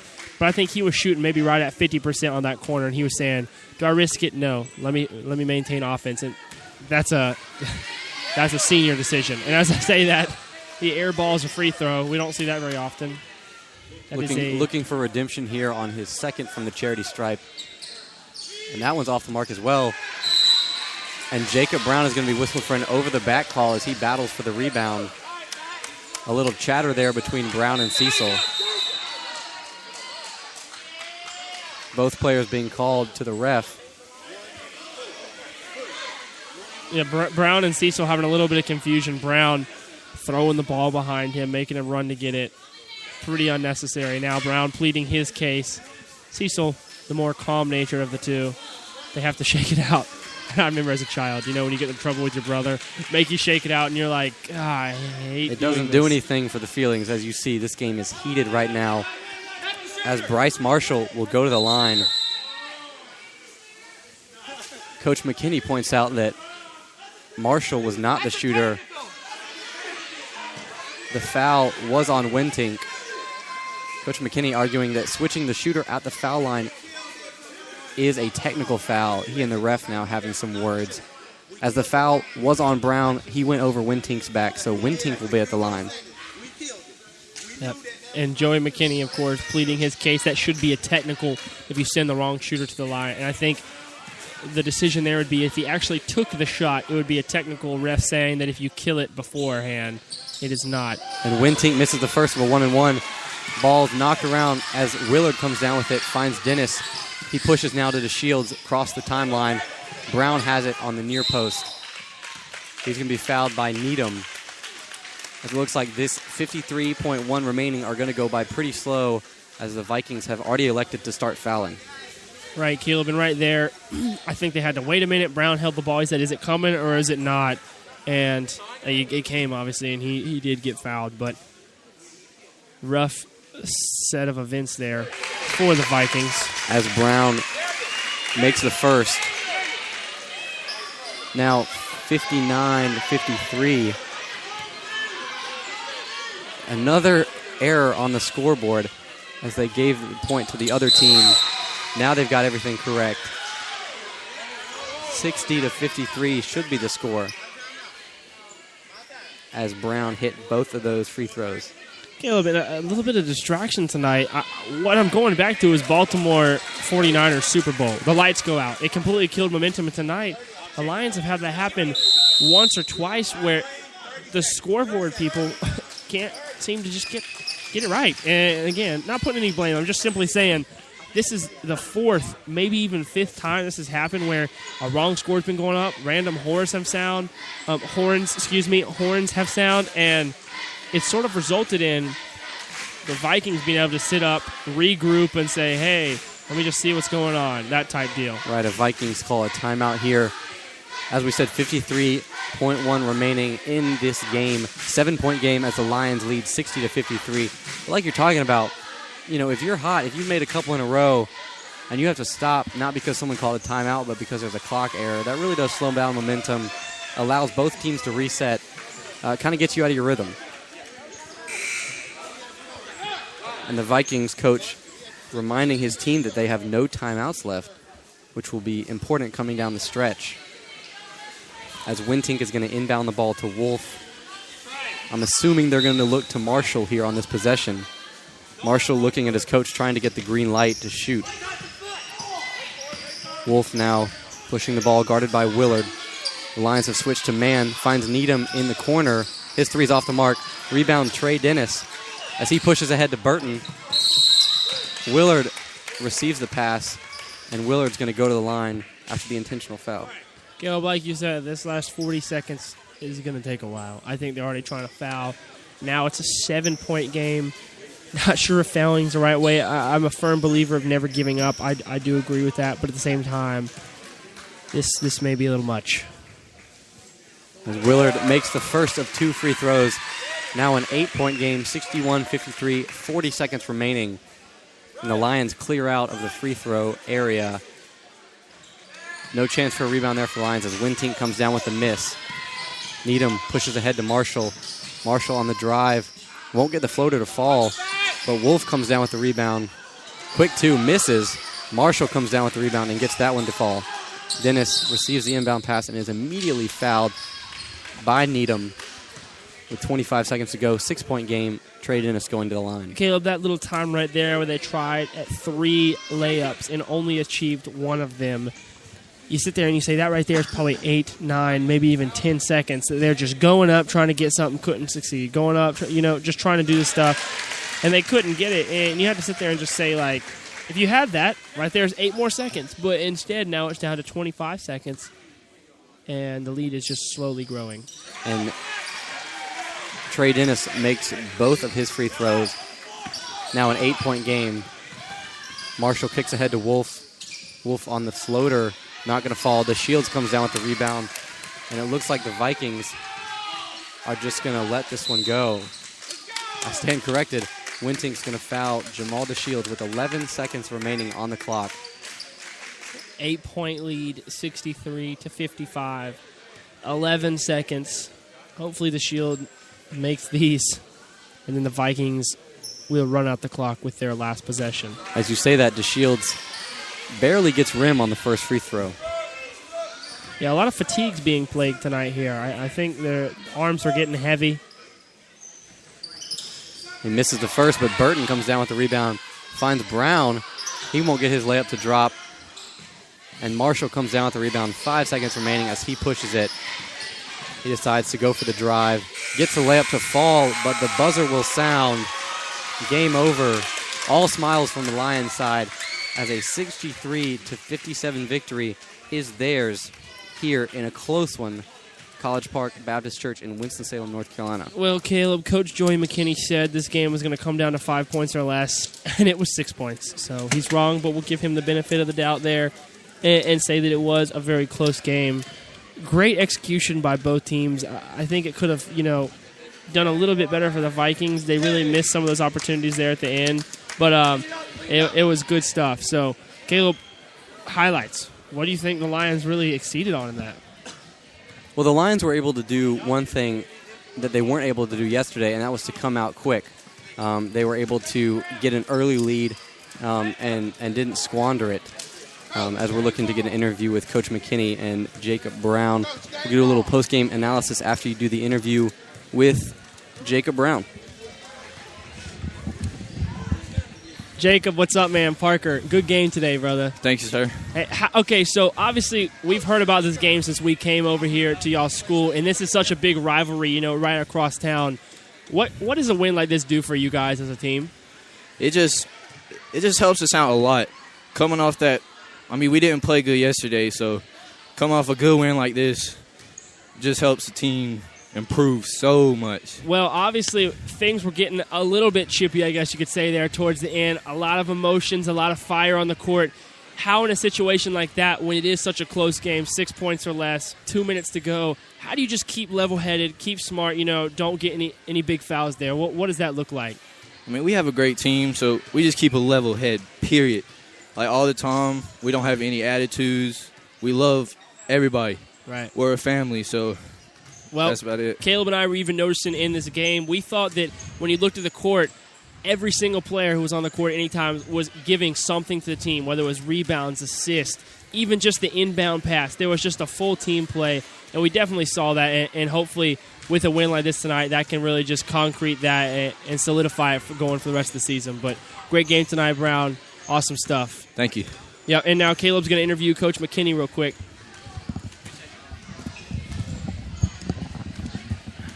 Coach, congratulations on a big win tonight. We were with y'all yesterday when you had a little bit of different start to yesterday's game. Today, y'all came out hot in the first and second quarters. What was different? I wish I knew. That the guys just made a decision, tonight to compete. I think they made that decision apparently sometime after the last game. Everybody was disgusted.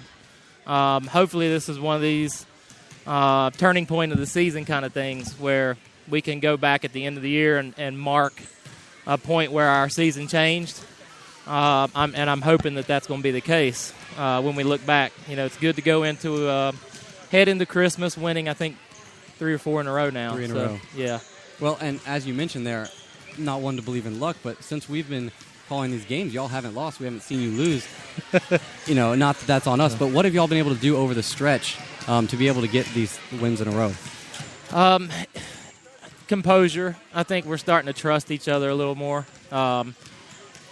Tonight in particular, Jacob Brown, my goodness, he played like a man tonight. And that is something that, last night and maybe some of the previous games, you see him fading away. Tonight he didn't settle. He was taking it into the paint. And just, I think that whole mentality has been changing over the course of the last few games, is just the mentality not to settle for things, to go out there and want to take it. And I saw in one of your late huddles, you looked at Jacob and you said, "This is a feast. I need you to eat." What do you mean by that? We obviously felt like he had a significant advantage in the game. They were paying a lot of attention to Jamal, and that was leaving a lot of room for Jacob in the post, coming off ball screens on the wing to get into the paint. And we just didn't feel like anybody that they threw at him could match up with him well. So we were trying to exploit a mismatch, and to his credit, he went out there and he executed exactly what we wanted him to do. So, right, and you mentioned they were focusing on Jamal a lot, and Parker and Jacob talked about it a little bit, but y'all seem to get everyone involved tonight. Yeah. Why was that a focus? We know that for us to be the best team possible, that it's got to be more than just Jamal, because we kind of talked about it last night. When you have a different guy that steps up each game, it makes it hard to prepare. I don't think Salem was necessarily ready for our other guys to step up tonight. They started out in a box and one. They were determined to kind of take him out of the game, and our other guys rose to the occasion. So it was nice to watch. And what does this mean for you all going forward? A big win. The kids are off school now. Confidence-wise, and just in the win column, what does this mean? Confidence, it helps our confidence out tremendously. We have not had what I would consider a quality win where we've played 4 quarters this year. We've played 2.5. I thought you all were spot on last night in your commentary about it taking more than 2 or 3 quarters. And we finally pieced one together. And it was nice to finally have that. We've been waiting on that. Yeah. Well, so I want to say Jordan had surgery today. It went well. I know him and his dad's listening. So just anybody else that's listening, just want them to keep him, in their prayers. And you'll see him back out on the court. He's got some rehab in front of him, but I just wanted to make sure to mention that and tell Jordan that we love him and can't wait to get him back.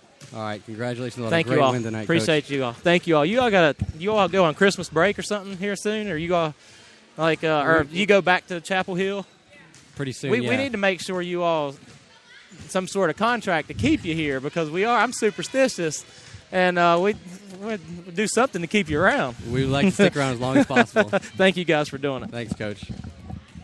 That's Coach Joey McKinney and Jacob Brown of your Winston-Salem Christian School Lions in post-game comments. Well, Caleb, number one, the thing we have to talk about, this is a rival big win, and that's so important for any team. Every Carolina's got to get their one win against Duke. You know that type situation, and tonight they did that. Thoughts on how important that is? Well, I think that Coach McKinney talked about it a little bit, and we saw it last night. They haven't really been able to put together a game yet where they're, playing all 4 quarters, intensity is high the whole time, and they did that tonight. And I think that going forward in the rest of the season, they look back at this game, and Coach McKinney can say, y'all, you remember how we played against Salem Baptist. You remember the complete game we put together. You remember the intensity that we had. And this is sort of an example, almost like a beacon of light for them, that they can keep referencing this game, continue to go back to it, both, on the court with Coach talking about it and just the momentum that it provides. But a great win tonight for the Lions. Yeah, Caleb, another thing I wanted to point out, Madison and Gore not being here tonight, that was really no problem. I think players stepped up. And, Caleb, that goes right along. This was such a great team win all around. Do you think there was even an MVP? I thought it was just such a great team win. I mean, you can argue that Jacob Brown could be an MVP. I mean, Jamal DeShields obviously had a great game. But you bring up a really great point. And that's in the past couple games on their 3-game win streak, 4-game win streak, actually. Correction. The Lions, it seems, have had a different MVP every single game. Right. You know, whether it's Reams, whether it's Norwood, whether it's Hedges, whether it's Brown, whenever something's not working for them, another player seems to step up. And that's going to be vital down the stretch. You know, if late in the season Jamal can't get his shot to fall, if Brown's not able to take position in the low post, you know, if Reams' 3 is not dropping, there are these other guys who've proven that they can step up and they can be huge factors in games and honestly dictate the game.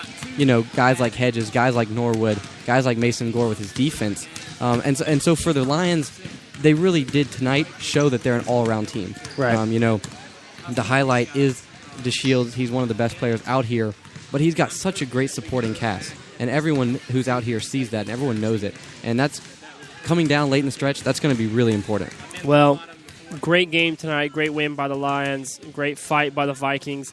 Just the 2 shout-outs, of course, to Jordan Leak as he's recovering from that, and as well as to Donnie Baldridge as he has a new child brought into the world today. And so tune in later on this upcoming week. I think there's going to be a couple games within the next 2 weeks. Of course, Christmas coming up. This is the last one for them until the new year. But just be on the lookout for Triad Sports coverage. As always, I'm Parker Southern alongside Caleb Waters. And Caleb? 63-57 win for the Lions over the Salem Baptist Vikings. Great game tonight. Thank you all for tuning in and have a Merry Christmas.